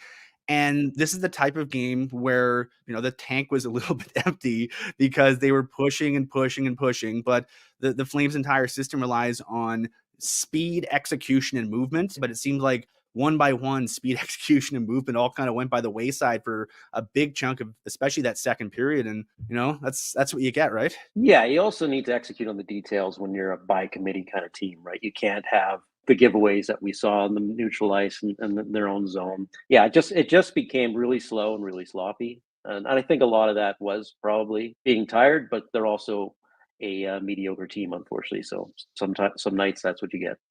Some truth bombs. It's a great point. I was going to say, yeah, it's true. So you're tired and you're not that good. There. Yeah, the old team could roll in, and we're not playing that well, but Johnny made a sick play, and Monahan buried one from the slot, and Lindy was wide open on the back door, and they found a way to win. Good teams find a way to win. This is not that. They need everyone to be playing well to win. They can beat good teams, but there's never a night where you can just look and say, yeah, we're getting 2 if we show up. And that sort of was what it looked like to me yesterday. Was you saw guys trying to do things they wouldn't normally do. Oh, I'll just beat this guy wide. I'm last man back, but these guys are no good. We're better than them. Mistake. You're not better than them. Does that happen when when there's fatigue, Rhett? Your brain starts I'm going to freelance. I'm just going to try and do something here that if I was rested and cerebral, I would never try this. Okay, they're tired, but they were. Should they be that tired? They didn't get in at 4 a.m. No, but it was a back-to-back. It's not crazy. They looked. I'm not saying mentally they aren't fatigued. To me. And it was just making plays that were not there. Yes. I don't know. They didn't play well. They were not sure. I don't disagree with what you're saying. I think they probably have fatigue, but I'm like, okay, but again, they played the afternoon before. They got in at a decent hour. Sure, it's a 4-game road trip, and yes, it takes something out of you. But you've kind of seen it's a different team, but you've seen that song and dance before going into Chicago, where it's like I think it's as much overlooking the Blackhawks as it is fatigue. Yeah, I was going to say that's part of it, right? You go in there last game. Oh, they got a bunch of guys out, and we're leaving after the game. I just, not that you look past. I just think it's one of those days where your brain has taken the day off, and your body followed right behind it. Human nature. Yep. Which is not letting them off the hook, because that should be that's a beatable team for 30 teams in the NHL. But as that second period went along, you just like, they're going to get scored on here. And then they did. And they're going to lose this game. And they did. Yeah. So, it's funny because they were really close to a road trip that probably could have had you playing the other side of the coin. I mean, if not for a shorthanded goal in the third period, that's a great effort in Philly with great goaltending again. Kind of got pushed around a little. You got Phillied in Philly, but it was right there.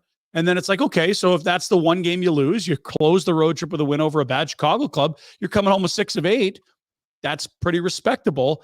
They don't. It's 500, and now the flip side is true, where you played 4 teams. None are, I think, playoff teams necessarily. Maybe Minnesota is. Maybe Philly is. Maybe Nashville is. Certainly not Chicago. No world beaters there. And you played 2 of the teams with more than half their cap not iced, and you only get 2 wins. So you outshoot, you outscore.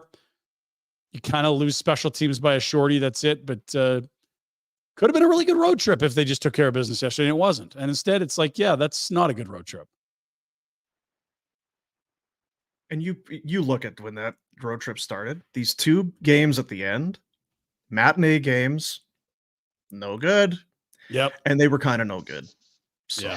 Yeah, but that, and again, Wilson said it. That speaks to what team you have, because really good teams win those 2. Yeah, totally. When you saw the Flames roll through Colorado and Vegas in December, and they had leads on those teams, and those teams weren't necessarily that sharp, they just bared down, and their superstars made plays, and they won games that they were down heading into the third on. They got special teams goals late. This team can't do that. They have to put 60-minute efforts or something close to that fourth, and certainly not anything close to 60 yesterday. We'll move. Schedule. Before we get there. Silver linings, friends. Silver linings. Let's turn that frown upside down, Rhett. Minnesota is 500. Ignore them. If the draft is tonight, Flames are going to the podium 7th, assuming no lottery ball tomfoolery. 7th, Dean. This isn't mucky middle. This is straight. We're getting in the right direction. Never mind when they start selling players, trading guys. I was thinking of that yesterday too, because we've talked about it. Sometimes you trade away players, and you saw it with Chicago. You get a bunch of young guys in there, and they're so excited. But watching the Flames, and you think without Lindholm or without Hanifin, Tanev too. That's I'm not sure how much. There's a lot of piss and vinegar and vim and vigor, but not sure. You didn't have him yesterday. Markstrom's the one that keeps you in it. That's true. I was thinking about that. If Markstrom's in yesterday, I think that script plays out very differently. That's a tough start for Vidar again. And I didn't think Mrazek was good at the other end. That goal that goes in off of D. Simone it's like stand-up comedy. He's standing there, and it's like he didn't move. And I guarantee you he saw it coming. He's like, this is going to go off my friggin' skating in, isn't it? Doink. And it did. Yeah, it did. Didn't move. He didn't move a friggin' inch. Just it's as though he was trying to do it. Oh, perfect. Attaboy, Nick. Tuesday, Thursday, Saturday, Tuesday, Thursday, Saturday, Tuesday, Thursday, Saturday. There's your month right there. And yes, they will be joining us in Arizona, Dean, on Thursday, and then go to Vegas after that. Longest homestand of the year. They got 6 in a row at the Dome heading into All-Star break. That is 3 weeks without a road game, fellas. Settle in for some Dome cooking. I'll take a shovel for that. I'm sorry. That's not... Why aren't we going to Vegas from Arizona? Is there a reason why we didn't? Well, we could have. I mean, it's right I think there. Rhett was very worried about the Bills playoff game. That's what he was. Well, Wanted there to be is back that. for Sunday's There playoff is game. that. But I got to pick up Jack at the airport on Saturday in Toronto. So Yeah, that's right. Rhett's flying to the Jack. Well, Jack, you you won't gonna have head out there for that one? If Rhett put you up, I'd donate $100 to a flight, Dean. 100? He's got Taylor Swift tickets. Never mind. $50? 25. Twin dog. 20. Wendy's is out with the bacon. I got a lot of money. That's true. That's there goes your 20. Sorry, Jack. For that this month. So it's sorry, a seasonal Tom. thing. It's couldn't have picked a worse time. Yeah, it's a bad time. We'll get to the NFL in a moment. Jacob Markstrom did not play yesterday. He did in Philly. He was excellent. This is not the be-all and end-all, but it's significant. This is goals saved above expected. So based on the quality of shot you're facing, how many goals should have gone in that haven't? Connor Ingram's having a monster year with Phoenix after tackling some mental health issues. Jacob Markstrom is officially back, fellas, as is Thatcher Demko, who we saw lots of credit going to with Frank moments ago. Connor Hellebuck's in that category. Markie's playing in an environment a lot more difficult than a lot of these other goalies, and you can tell because the actual real goalie numbers are just good, not great, but the advanced stuff is phenomenal because, you got a lot of DeSimone, Osterley, Gilbert in your life, whereas the Bruins don't, right? Good season. Oh, that boy Jacob. well, Is there a sell high moment better I was than going to this? say kind of good, but we still have to have that conversation. What are we going to do with this guy? I guess what you do is you set your price sky high, Rhett, and if someone meets it, you're like, yep. And if someone doesn't, you're like, well, hopefully he's good again next year and we got more cap space and it's easier to make a deal. We'll do it then. You start with the conversation with him, right? Yeah. Because he's got the no move. Do you have, is that an awkward thing to do, or is that just business? I think it's awkward if you haven't traded anyone else. But if you've already moved a Tanev, who he was pals with in Vancouver, and a Lindholm, who is apparently one of his pals as well, I think it's a natural conversation of like, hey, you came here. These were two of the big reasons you came here. They're gone. Where are you at? We could go two different ways here. But even now, you could, if you're having the sober conversation, Lindy is not coming back. Yeah. And odds are very strong that we'll be trading Tanev. Yeah. With that in mind, knowing next year that both of those guys are probably gone, we're probably going to try and get younger. What do you want to do? Or, because that would seem like it's an easy conversation to have. Or do you taint waters and relationship? Is that, I don't know. It's I think you get fantasy closer to hockey, the deadline. it's real life. I don't know. Yeah. And you also let this team make the decisions for you. As you heard Don Maloney say, like the team's going to show you what to do at the deadline, Connie. And we all think it's going to go a certain way. And I think when you're 7th from the bottom, 1 game away from the midpoint of your season, we're getting close to saying you are what you are. And imagine if they hadn't done so well on the gauntlet run. I know. Shoot me in the face. They have been playing better. Stupid New Jersey and Carolina came in and looked like absolute horseshit. And I know they only won one of those two, but like they should have been steamrolled by Carolina. Isn't that the fear moving forward? Like they got it. Not that Arizona's bad anymore, but they got them a couple times. There's Columbus. There's a Chicago before the end of the month. Like, yeah, like they got to be able to play against those. Kind of the rub with this group. When they're right, they can hang with good teams. It's just everything has to go great. And I think that's why we're giving Huska a lot of credit for a team that's 7th from the bottom is they haven't really been out of a lot of games. Anyway, I mean, the answer is, yeah, it's a sell high moment for sure, but I don't know if I don't know how realistic it is. Look at this. There's some breaking news. Pat Baum, Pelche assigned to the American League, had shoulder surgery coming out of camp. And there you go. That there's no logjam at forward yet, but Coronado has been phenomenal lighting up the American League. Now you see a Pelche return coming. You've got Shillington with that group. Maybe it is time to open up some space for some youngsters. There was another transaction that occurred in the last few hours. Kuznetsov is back down. That's Jan, the second rounder. He did not play. That probably leads us to believe that Dennis Gilbert should be ready to go by Tuesday. It didn't look that way to me. But did or didn't? It didn't look like he would be ready to go. No, he was smiling in the photo in Philly the next day outside the Rocky statue. And it was like, okay, he's with the group. He's still traveling. He's smiling for the photo. He's going on the field trip. At the time of that injury, I wouldn't have bet that was the case, to your point. Okay. NHL news. Nylander inked. We saw it. We argued about it with Frank. He's a very good player. He makes a lot of money. Is it too much? Probably. Could you keep him without giving him too much, Dean? I doubt it. So there's the rub that Treliving was in, and Nylander bends him over on everything. He gets the signing bonus. He gets a lot of the money up front. He gets the full no move, but that's kind of what happens when you're dealing with stars in their walk year. They have the leverage. So there's your biggest 5 for next year. But doesn't it feel like the Leafs have kind of done this for all their top guys? Yeah. I'm not and people said it's Dubas. He can't negotiate. Look at this guy getting worked. Well, I mean, the Leafs have been paying market rate on guys forever. Like go back 3-4 GMs and look at the Phaneuf deal, right? Like look at the Kessel deal. They had to eat some of that when they moved into Pittsburgh. Like it's not a place people are taking discounts unless they want to come back to Toronto as a role player. And they've had star players that are in that echelon of being paid like those guys too. So bad problem to have, maybe. I don't know. Definitely that's win a good point, Dean. More than around, but for sure, I think that's when you have really good players, you got to pay them sometimes.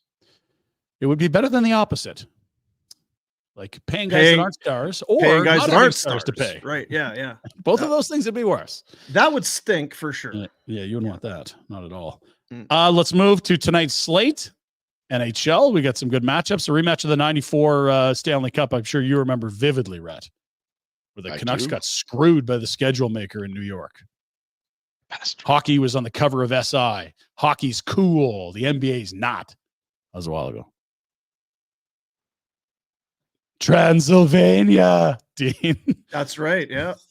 The Norm Green sweepstakes, that's the old relocation battle. Minnesota went to Dallas. North Stars became Stars. Wild expansion team. I'm sure that's still hot. Oh, they'll be wound up in St. Paul and Minneapolis tonight. And maybe a Stanley Cup preview. Bruins and Avs, pretty damn good, both those teams. There you go. Good job by the schedule maker. Yeah, very nice. Good slate there. Yeah, Mhm. yeah. Well done. Yeah. Good job, Gary. Okay. We showed you the carnage from the Junior Sabres game. We probably don't need to go there again. Thank you, Rhett, for that little tidbit. Disgusting. Really Just made the disgusting show. to watch. Yeah. I know. I got to go. I've seen a lot of hockey, Rhett, but that's the worst display I've ever seen in my life. Probably I'm have to beside Tournament myself. director. I'll have to take some course as to how to control kids and be better. I know. Wild Do my card best. weekend is settled. Here is the slate for next week. Rhett, baby. how good does this look? There used to be 4 games on Wild card weekend on 2 days. Now we have 6 games over 3 days, and it is magic. It is bliss. It is euphoria. It is 6 days away. This is beautiful stuff. Saturday, we start with Cleveland at Houston. Then we have Miami at Kansas City. Miami, by the way, 1 win this year against a 500 team or better. That is it. Incredible. Pittsburgh do make the playoffs. Jack, somehow that horseshoe Tallman's got rammed up his hoop hasn't fallen yet. They go to Buffalo to see Rhett and company. You'll be back in time for that, Rhett. Your flight comes back from Arizona on Saturday, right? Oh, I'll be plenty of time. Yeah, you'll be hydrated and ready to go. The Big Tree with Bruce Smith? That's the plan? Yeah, I'm not sure what it's all gonna entail, but it's gonna be one hell of a party. I don't know how I'm gonna haul Jack around, and it's black and yellow, but we'll figure Just it out. cover him in mustard. They'll think he's one of those guys, the mustard guy. They won't even know. And it fits your colors, Jack. That'll be That's fine. true. Yeah. Jack, are you allergic to mustard, or can we get you all loaded up? Load me up. Yeah, baby. Yeah. Love it. Green Bay does make the playoffs with Jordan Love. Wow. I think there's something about the youngest team making the playoffs in recent memory. Good for them. They do it with like a $40 million cap hit on Aaron Rodgers not being there. Good stuff. Love this one. Matt Stafford and the Rams going to Detroit, who played Sam Laporta when they were battling for a 2 versus a 3 seed. He hyperextended his knee. Status very much up in the air for this weekend. What are you doing playing Laporta? Well, they lost last week, and old Dan had to. We got to get ready, man. We're playing our guys, man. So Well, man, the best tight end in football just got hurt, man, because You you're did being get dumb, hurt, man. man. And then the Monday Nighter. How low can you go, Philadelphia Eagles? Could you lose to Tampa? God, Tampa? they stink. I think you could. They stink. And That's a hoof AJ right Brown got hurt, and Yeah. Hurts has got a bad finger, and they stink. What happened? 11-1 to this. Gross.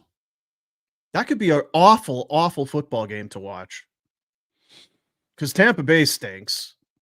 I'll give him credit for this. Baker Mayfield's been a lot better than anyone ever would have imagined. And he throws a nice deep ball. He Mike battles. Evans is good. But other than that, I really don't think there's a lot to get excited about. It's not like It's it's playoff football. Let's not beat it up too bad. I know. Come on, I'm not beating it give up. it a I chance. just when you think about wild card, it's just that one, unfortunately, for a playoff game, has a potential to be a stinker, which is too bad. But maybe I'm wrong. Philly I'd love you to be cheese wrong. steak. That's a Monday Nighter. Okay. We go from there to, you remember the CFL? They didn't know how to do a bracket. The NFL's trying here, but what the fuck is going on? So We're going to meet for lunch, and then you're going to go that way. And I'm going to, that way, and guys, so are you going left or right? when after- did brackets get hard? Brackets are easy. Fellas, Can we zoom out again, Jack? This is just, getting a there's a headache. line on the outside. There's no line there. There's a line again. What are we doing here? What are we doing? So that was what they put out on NFL social media early yesterday. By this morning, they'd found a better version. This is unbelievable. Honestly, my kid ate. There, see, this is better. Okay. That's at least a start. That's what we're looking at. Thank you very much. No, that's Sportsnet. So even a non-rights holder got it better than the league itself. And then I think the NFL did another one today. That's weird. Brackets have been really a thing for me this year. I don't know how or why, but it shouldn't. See, be I think formatically that one works better than the last one. That makes sense. Yeah, they're not crisscrossing in the middle and swing your partner do-si-do. You go north, I go south. Well, but there is some horse shit in there as well. There's no question about it. Okay. Next item. What do we got? Jack hit me. Friggin' Jack. Here are the Bills arriving home to Buffalo. Wee hours, I'm sure. Looks dark and cold, Rhett. Just sound up and let's listen. This is them getting off the plane from Miami, returning back to Buffalo, a playoff team, and the winners of the AFC East. Never in doubt, Rhett.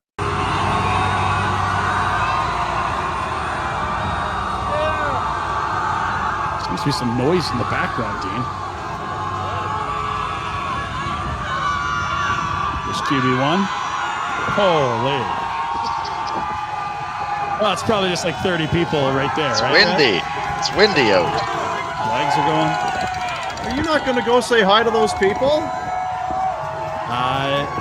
And you're like, yeah, those 30 people, they went all, no, there's thousands. He can't. That fence is there for his safety.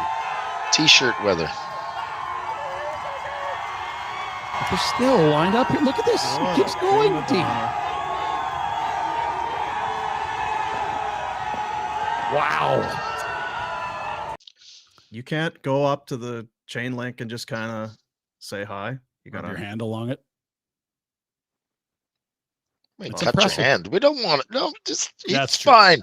There's a lot of viruses out there. There's illnesses. You could have cut his finger on the chain link. No, you just stay healthy. It's bad karma. So the Bills are in. The Bills are at home. They play Sunday. Get your tickets, Rhett. But what about the Dolphins?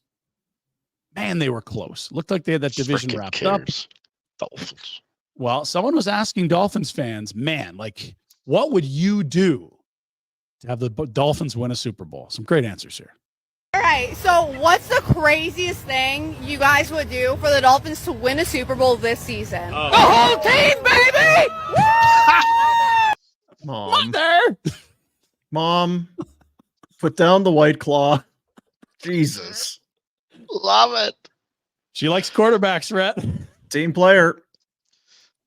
Scheffler was making comments about the quarterback last night. I had to straighten her out a little bit. Settle down, Scheffler. She watched the first half of the second half because I could see the comments changing. I heard you guys talking my team there a little bit to start. What difference does it make if he throws an interception in the end zone at that point? Is this better than turning the ball over? Saved them 15 yards. First series, they got the ball in like the 14. It's basically a punt. I'm with you. It's just you don't like turning over the ball. You've said as much a lot this year. Couple turnovers, but they moved they marched the ball down the field every time they got it. Like, don't forget about that.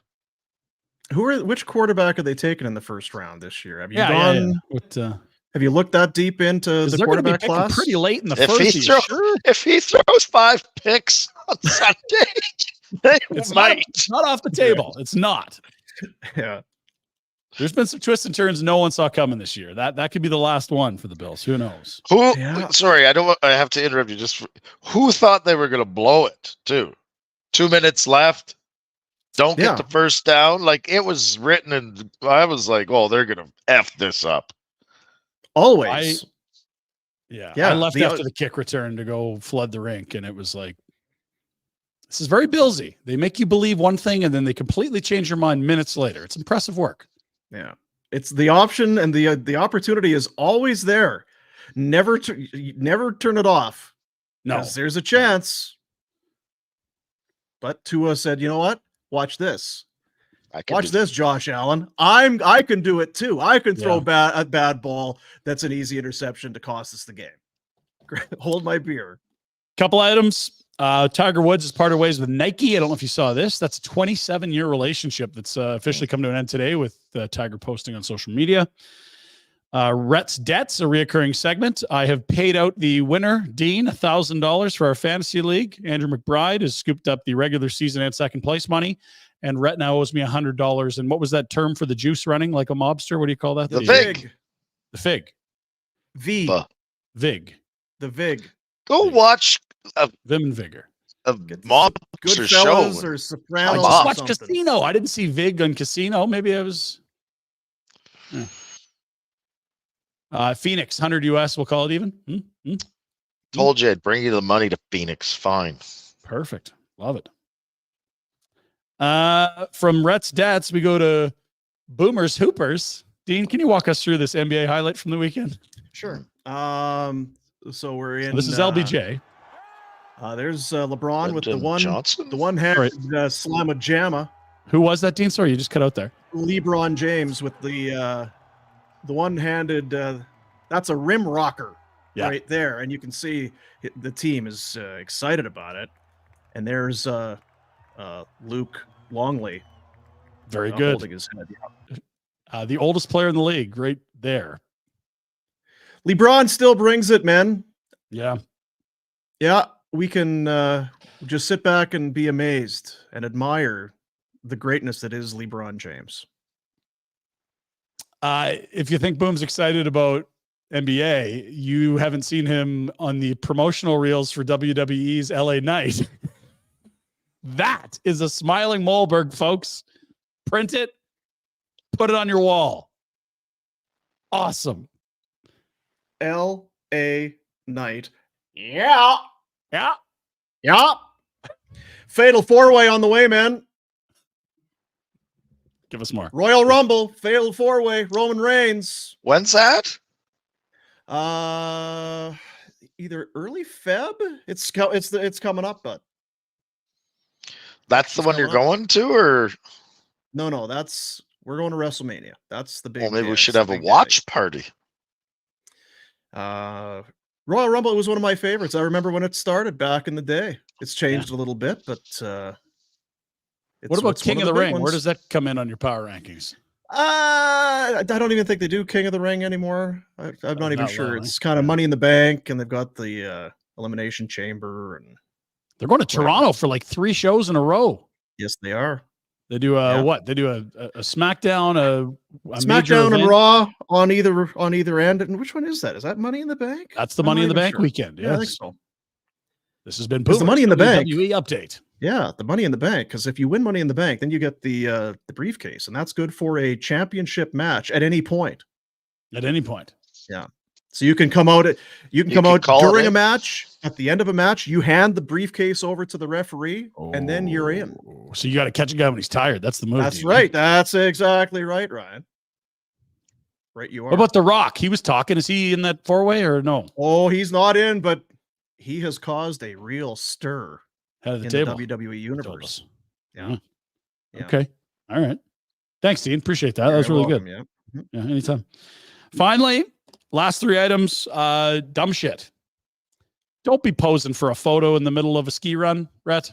We've told you time and time again. Yeah, there's some bad skiers out there. Oh boy. Oh.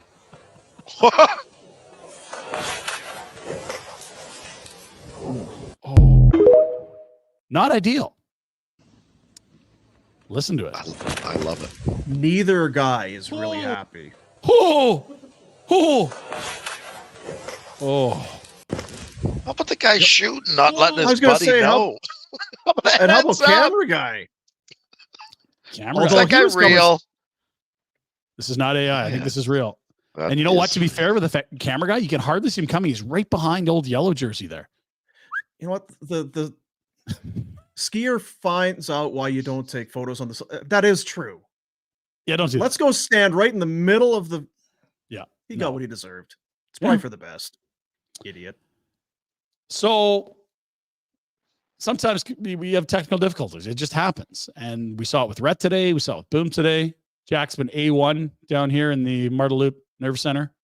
But there were some technical difficulties in San Diego when an 18-minute fireworks show lasted 30 seconds.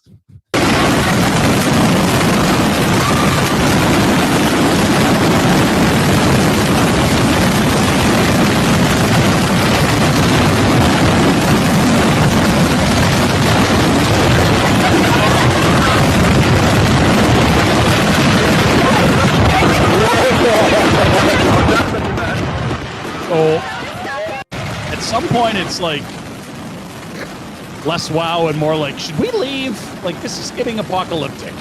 We did find the threshold there. I can't decide which one I like the most. Yeah. That's that's like Friday night at the Pinder household. It's supposed to be 18-minute show, and it's done in about 30 seconds. 25, it says, Dean. Yep. Or whatever, yeah. I thought it would have lasted longer. And if you thought that was bad, you missed out on a Bass Pro Shops swimming event. Oh, this in is Alabama. great. Do you think? Yeah, I got that. He didn't kill me. There's security walking up the stairs here, no police. There's a man that's jumped in the massive fish tank. Swimming around. He's naked, guys. It's not a seal? It's not just a seal. Bare ass naked. Or. Get back in. Yeah. See, why not? Yeah, why not? It's not a bad It's a dive. swan dive, yeah. 6 or 7 And then out of 10. Red Eagle right on the glass. Thanks, Yeah. pal. Great stuff. Yeah.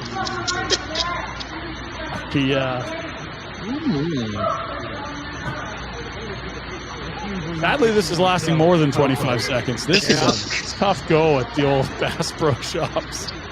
I don't suppose Bass Pro puts a lot of. Oh! Conkyville. Did you hit your head? Dumbass. Yeah, and then he's a little defiant here, Dean. He looks like he's down and out, but then he starts kicking. He's out now, but he's got some fight left in him, Rhett. There's not a lot of fun days if you're in one of those first responders. This is a tough one. You're not going to get over this one for a while. Oh boy. It is Naked, face down, concussed on the floor of a Bass Pro Shop right outside the old pool there. And they're just dragging his ass. Like he's a mahi-mahi, bringing him on the boat. I mean, a mahi-mahi's better behaved than that. And to be fair, there's probably one in the tank. It didn't jump out and concuss itself. That's his fault. Yeah, let's get him a towel. Let's wrap him up here a little bit. At this guy's naked rack. Poop, Please just cover that up. Thank you. You owe us $20, by the way. Oh, it would have been great if he'd have hit him with on anything. Hit him with the taser. Be like, no, he was resisting. He was trying to get away. I don't know what bath salts is. That guy looked like he was on bath salts. Yeah. And I'm guessing Bass Pro, you don't put chlorine or any kind of disinfectant. It's for the fish, right? So there's probably some real yummy stuff in there. Hopefully some parasite didn't crawl up his wiener, and now he's in real bad shape. Jack's got a terrible personal tie into the Bass Pro Shop. Jack, what were you saying earlier about? Oh yeah, it's my dad lives in Birmingham, and when I visit there, we went to that mall. Where that Bass Pro Shop was. So is that you? No, that is not me. Is that old footage, or do we know when this took place? Work on your grooming, Jack. Once it's on the internet, operation. It's out there, lasts forever, right? Like, careful, man. All right. Sad note: former Stampeder Birkdale's has passed away, and I don't know if either of you guys had met him, but a beloved teammate passed away in his 40s. The former Stampeder. Just wanted to mention that before the end of the Pinder Report. I think Ian Busby noted that on Twitter over the weekend. It's tough stuff for a guy that was beloved by his teammates. Yeah, what was he? 44. It was that. Again, I guess the older I get, it was not that long ago that he was on the Stampeders. Sandro DeAngelis were the kicking tandem, and he was part of some very good Stampeder teams here. So, real sad to see that happen. So, condolences to Stampeder family and, of course, Birkdale's family.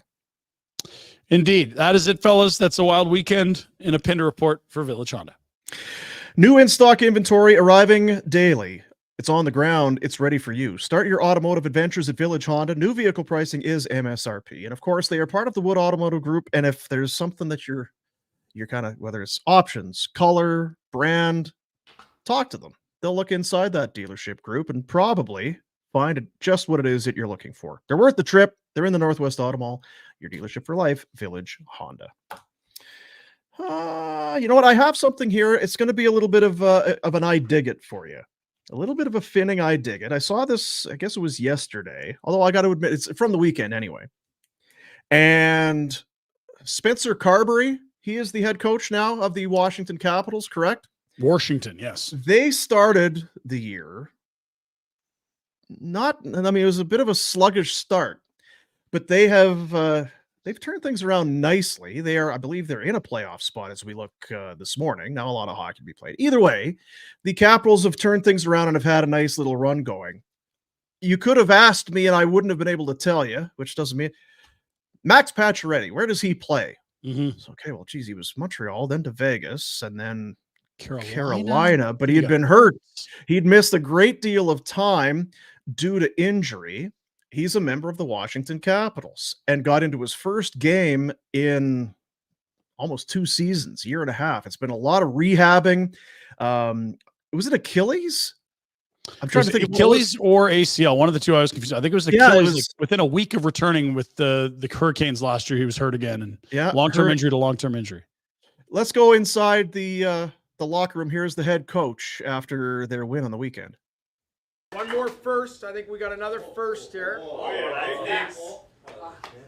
Max Pacioretty.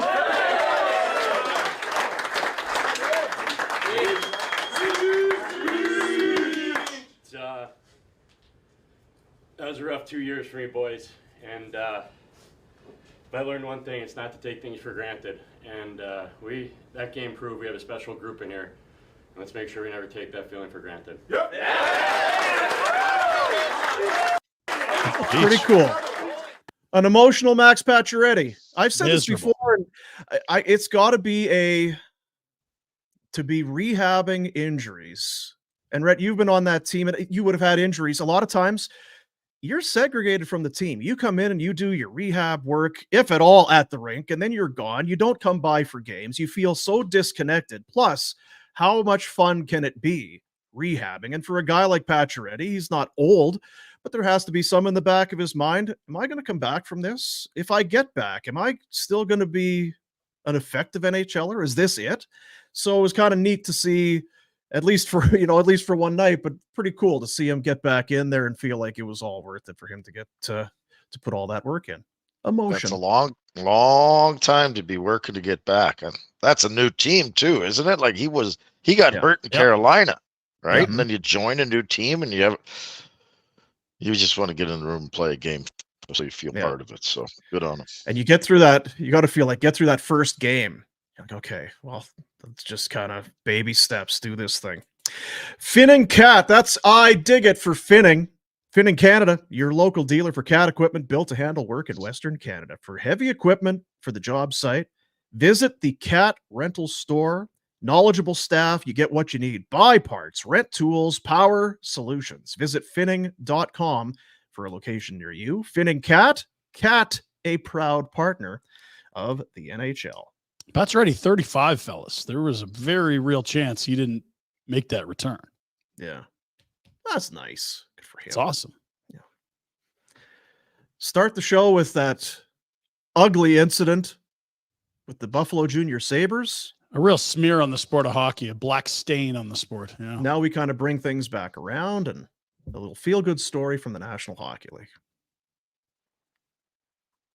It's like this. A little of this. Balance. We did the Betway bets going back to, I guess it was Friday. Football picks. We'll move along. We'll have some new slate of games. Right. Yeah. No, Betway. We'll talk to you then. This is the time. If you haven't got your Betway app yet, then it's playoff time, wild card weekend. Let's go. Oh, there's not as many games. That's fine. The games mean more. You have in-game. Oh, I missed kickoff. It doesn't matter. Get on the app, play along. This is what it's all about. Bet the responsible way with Betway, the official gaming partner of Barn Burner. Let's take a look at our prognostication. Jack called me a dumbass. He said, "Are you stupid?" He said, I like Baltimore. Stupid, dumbass. Baltimore +3. I liked it. Didn't like it for long. Detroit does cover the 3.5. And Philadelphia. I'm done with the Eagles. They're done. You're done. We're all done with them. They have. It's been quite a rogering I've taken by taking the Eagles the last month. So I go 1 for 3. A tough end to the regular season, but playoffs is when it matters. It's not about the regular season. I'm saving my best for wild card weekend.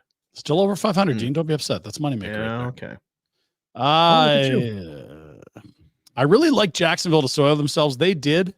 Everything else I really liked, I was wrong. I thought Baltimore's backups were going to be better than Mason Rudolph. They were for a bit, but not when it mattered. And we thought Belichick would leave on a winning note. Maybe he ain't leaving because that's not a winning note. Or that game was unwatchable. Wasn't going to leave. That was bad. Yeah, it's two bad teams right there. Oh, what's this? Oh, Jesus, not again. What's this? You've done well by taking the same teams. They have really taken care of you. Wow. Buffalo because you like Buffalo. So Dallas even throwing a week where I didn't even put picks in. Yeah. You flushed money 2 weeks ago. You still lead the way. It's incredible stuff. 3-0. And you took Pittsburgh for your buddy Jack. Yeah. You support your fellow teammates. Jack wants to come to Buffalo. I want the Steelers to come to Buffalo. I want Jack to come. Like, it's work. It's glorious right now. How's your weekend shaping up, Jack? Well, we got the Flames game Saturday night. Yeah, we'll get RJ to cover that for you, or you can catch an early flight. RJ's got a busy day. RJ's going to be in Phoenix with us. That's not going to work. Right. Yeah, sorry about that, Jack. Maybe next year. Can we get you out to Buffalo? Like, can you go? Maybe. What time's that game? 8:00 Saturday night. Oh. And then the Bills game's at 11. You got on the first flight. If you take a red eye to Toronto, you could do it. That's the only way it happens. Get all boozed up at the airport. If Afterburner is the only thing standing in your way of going to Buffalo to watch the Steelers in the playoffs, then we can make something happen, pal. I mean, aside from accommodation and tickets and transportation and hey, listen, when Rhett says he's got you taken care of, you never worry. He'll take care of you. Unless he has technical difficulties or leaves his passport on the wrong side of the border. Unless I'm in Vegas with you guys after a road trip to Phoenix. I mean, whoop, whoop, let's go. Yep. Wild card weekend in Vegas. Just sit at the sports book. Swim, pools, bikinis, sports betting, big TVs. Let's have it, folks. Yeah, let's do it. Well, congrats on the down here. Congrats. Oh, he was a good friend to you. I know, but I had to do it. No, you didn't, but I'll give you this. You've really battled back. He has. Over 500 somehow. That's impressive. Yes. I'm stunned to see that. Because you're an idiot. Oh. Yeah. So are you on the Steelers now for our weekly temperature check on Pittsburgh Steeler football? Yeah. Yeah. The Steelers. In Buffalo. What's the spread? Like 9? I'm looking at it right now. That is the money line. I need the point spread. Come on now. Yeah, Don't do this to me. Are you kidding me? You're going to worry about the point spread? You're going to. That's what you're concerned with as a Steelers fan. That's what you. 10? It's a lot. It's getting bigger. 10 points, Jack. You taking the 10? You got it easily. Would you take them straight up? What do you need? Rhett, what's the weather there? Oh, it's always right nice now, in Buffalo in January. Yeah, you saw Josh in his t-shirt last night, landing at 3 a.m. It was fine. It's like San Diego. It's the same every day. I think they actually said it's going to be quite cold, but warmer here than somewhere else. So it's not the coldest. It's not the coldest. Yeah, I think Kansas was supposed to be super cold. City, Yeah. I want a cold Pittsburgh style football game. That's totally true. Plus 400, by the way, the money line for the Steelers. You want to turn 100 into 500? Bet on the Steelers this week and hope they win. Not saying I'm doing it, but Jacko, you're the Steelers guy. I will say this, though, Jack. If you go to Buffalo and you go with Rhett to the game, if things go poorly for the Bills, you're going to be on your own. Because he will ghost and leave you high and dry. Yeah, he'll be gone in the third quarter. You've heard he beats the traffic and all that sort of. You'll be, did he have to go to the bathroom? I wonder where he is. You'll be waiting a long time for him to come back for you. Yep. Rhett's perfected what I like to call the ninja smoke, which is never saying goodbye. It's like, and then he's gone. You don't know. When did he leave? Is he coming back? No one said goodbye. I hate sad goodbyes, Jack. I hate sad goodbyes. You won't do them. It's see you later. Yeah, he won't do them. No, refuses. Yeah. That's your Betway bets. I can't wait for this week. Let's go. It's a hell of a weekend slate there. Totally going to redeem ourselves. Browns at Texans. That one will be in the air for Deans. But Dolphins, Chiefs, you'll be at home on your couch. You'll be there. Yeah. That game's got all kinds of awesomeness. Like Tyreek Hill against this old squad. I like that a lot. Dallas, Chiefs, Browns at Texans. That's the Saturday sched. Then Sunday, as you mentioned, Steelers at Bills to start it. Packers at Cowboys. Dallas has been unreal at home. Unreal. And then the Rams at the Lions. So good. Stafford back to Detroit Sunday night. And then Monday, Eagles at Bucks. Yeah, we'll take it. Better than no football. Yeah. Thank you, NFL. Yeah. We're not going to be angry with you just because the Eagles suck, but yeah. Thank you, NFL. There's 7 games after this weekend. Don't take this for granted, folks. Don't do it. 7. That's it. After this weekend is over. After wildcard weekend, that is it. It is. We need a very quick Jasper Pond hockey update. The Flames Nation /Barn Burner update which is now a couple weeks away from the general manager, the president, Ryan Pinder. What's the status of the hockey team? Well, we currently have 4 members of the Team Jasper. It's the same 4 we had on Friday. Silky Paws Mandeep from BK Beaufort Liquor, myself, RJ, who we don't know if he can skate or not, or knows how to play hockey, and Jack, who was a good bantam player, I'm told. Is that right? Bantam? We tapped out after bantam. I wouldn't say good, but you played bantam. Yeah, I played hockey in bantam. So your parents cut a check for you to play bantam hockey. Were you brawling? Were you a brawler? I could use you if you can scrap. Get some junior sabers out there. I'll set the score with that stinking cheating Oiler Nation group. We've sent invites out to our boy David Murray. He's got a wrist surgery coming up. We talked to Hot Carl. Hot Carl's dealing with some issues. He's got bad leg, I think. Yeah.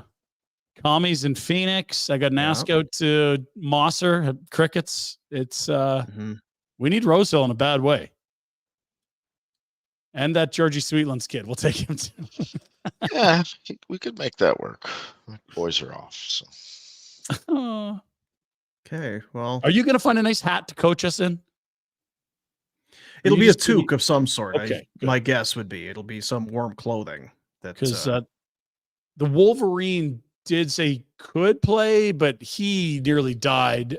He was doing double Caesars and then onto the ice. You don't want him. Hard. You don't want him. He had the risk reward's not worth it. No, it's not. His breakfast regimen of double Caesars really didn't lend to solid performance on the pond. Something with the double Caesars of the JPL had his skates in every rut you could find out there. Like he couldn't take a stride. It was like he was trying to go on gravel. It was not good.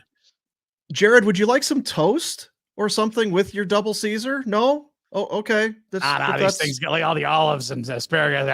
Okay. Yeah, that's whatever you want to do then. It is January 19th to 21st, the Jasper Pond Hockey Tournament. Tourism Jasper taking care of us as always. And of course, presented by Booster Juice on board this year. fueled by Booster Juice. Download the new Booster Rewards app today to start earning berry points for delicious and nutritious smoothies, drinks, and food that'll get you through the day. For more information on the tournament itself, go to chehockey.com. But a big thanks and a big shout out to Booster Juice getting it going for us for the big pond hockey tournament coming up in a couple weeks. It's a little fuel pregame before we hit the Double Caesars by the fireplace. Now, somebody had sent in a resume of sorts, kind of their got some interest. I'm a little leery to hear about things in email form. I think we should.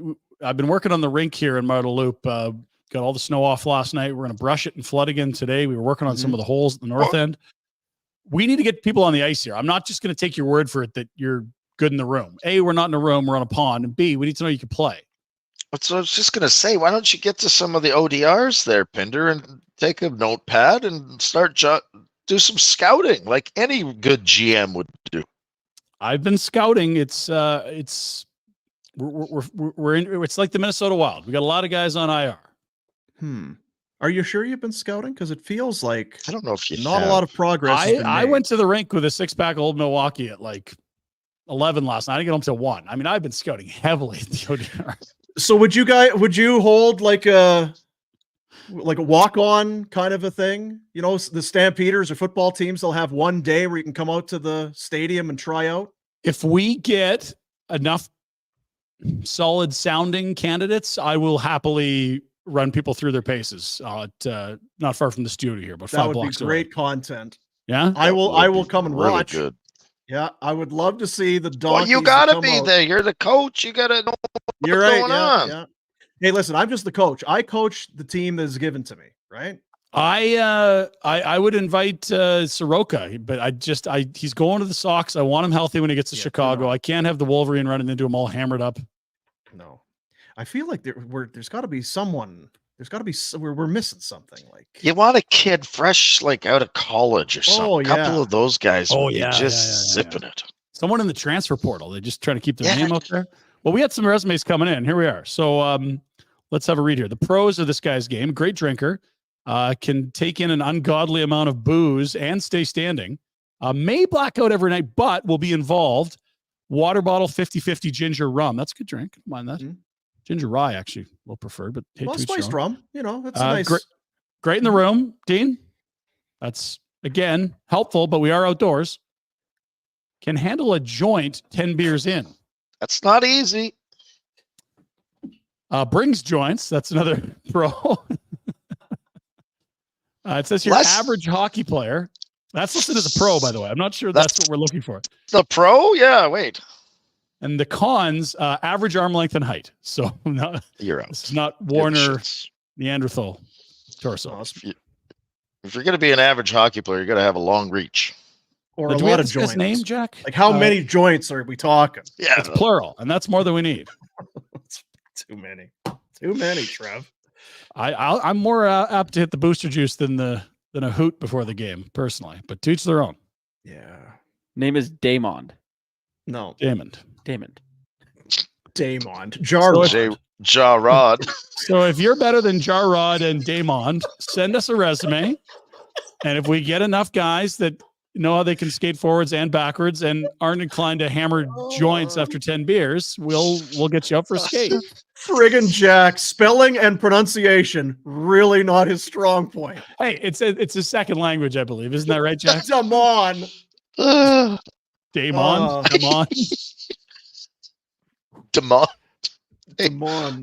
I demand a refund on this show. So yeah, if you can beat that, you're got a better chance than Damon.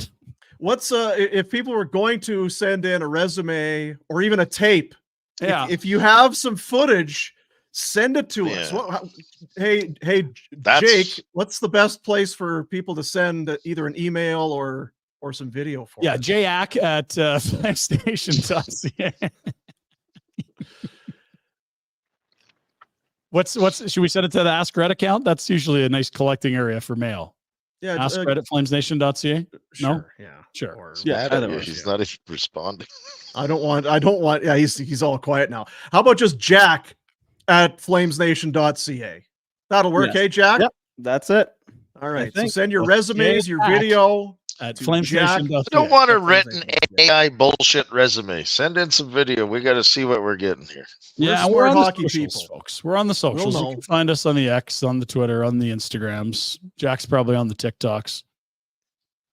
Boob's No. probably on the Facebooks. If you're an Oiler fan, we don't nothing. No, Don't bother. no, go bug we'll the know. Nation. Yeah. We'll know. Hey, Ryan, what's on the menu for DoorDash tonight? Well, I mean, it's good news, bad news, Dean. I hate to do this to you. We don't have Monday Night Football tonight. I know. Not televised in Canada, I believe. Something weird about that. Shame. So we're going to have to get you to settle in for a Battle of Pennsylvania. 5:00 start. Flyers hosting Penguins. Penguins the visitor. Flyers in a playoff spot. Penguins favored. They hate Interesting. the Penguins in Philadelphia. Do they ever?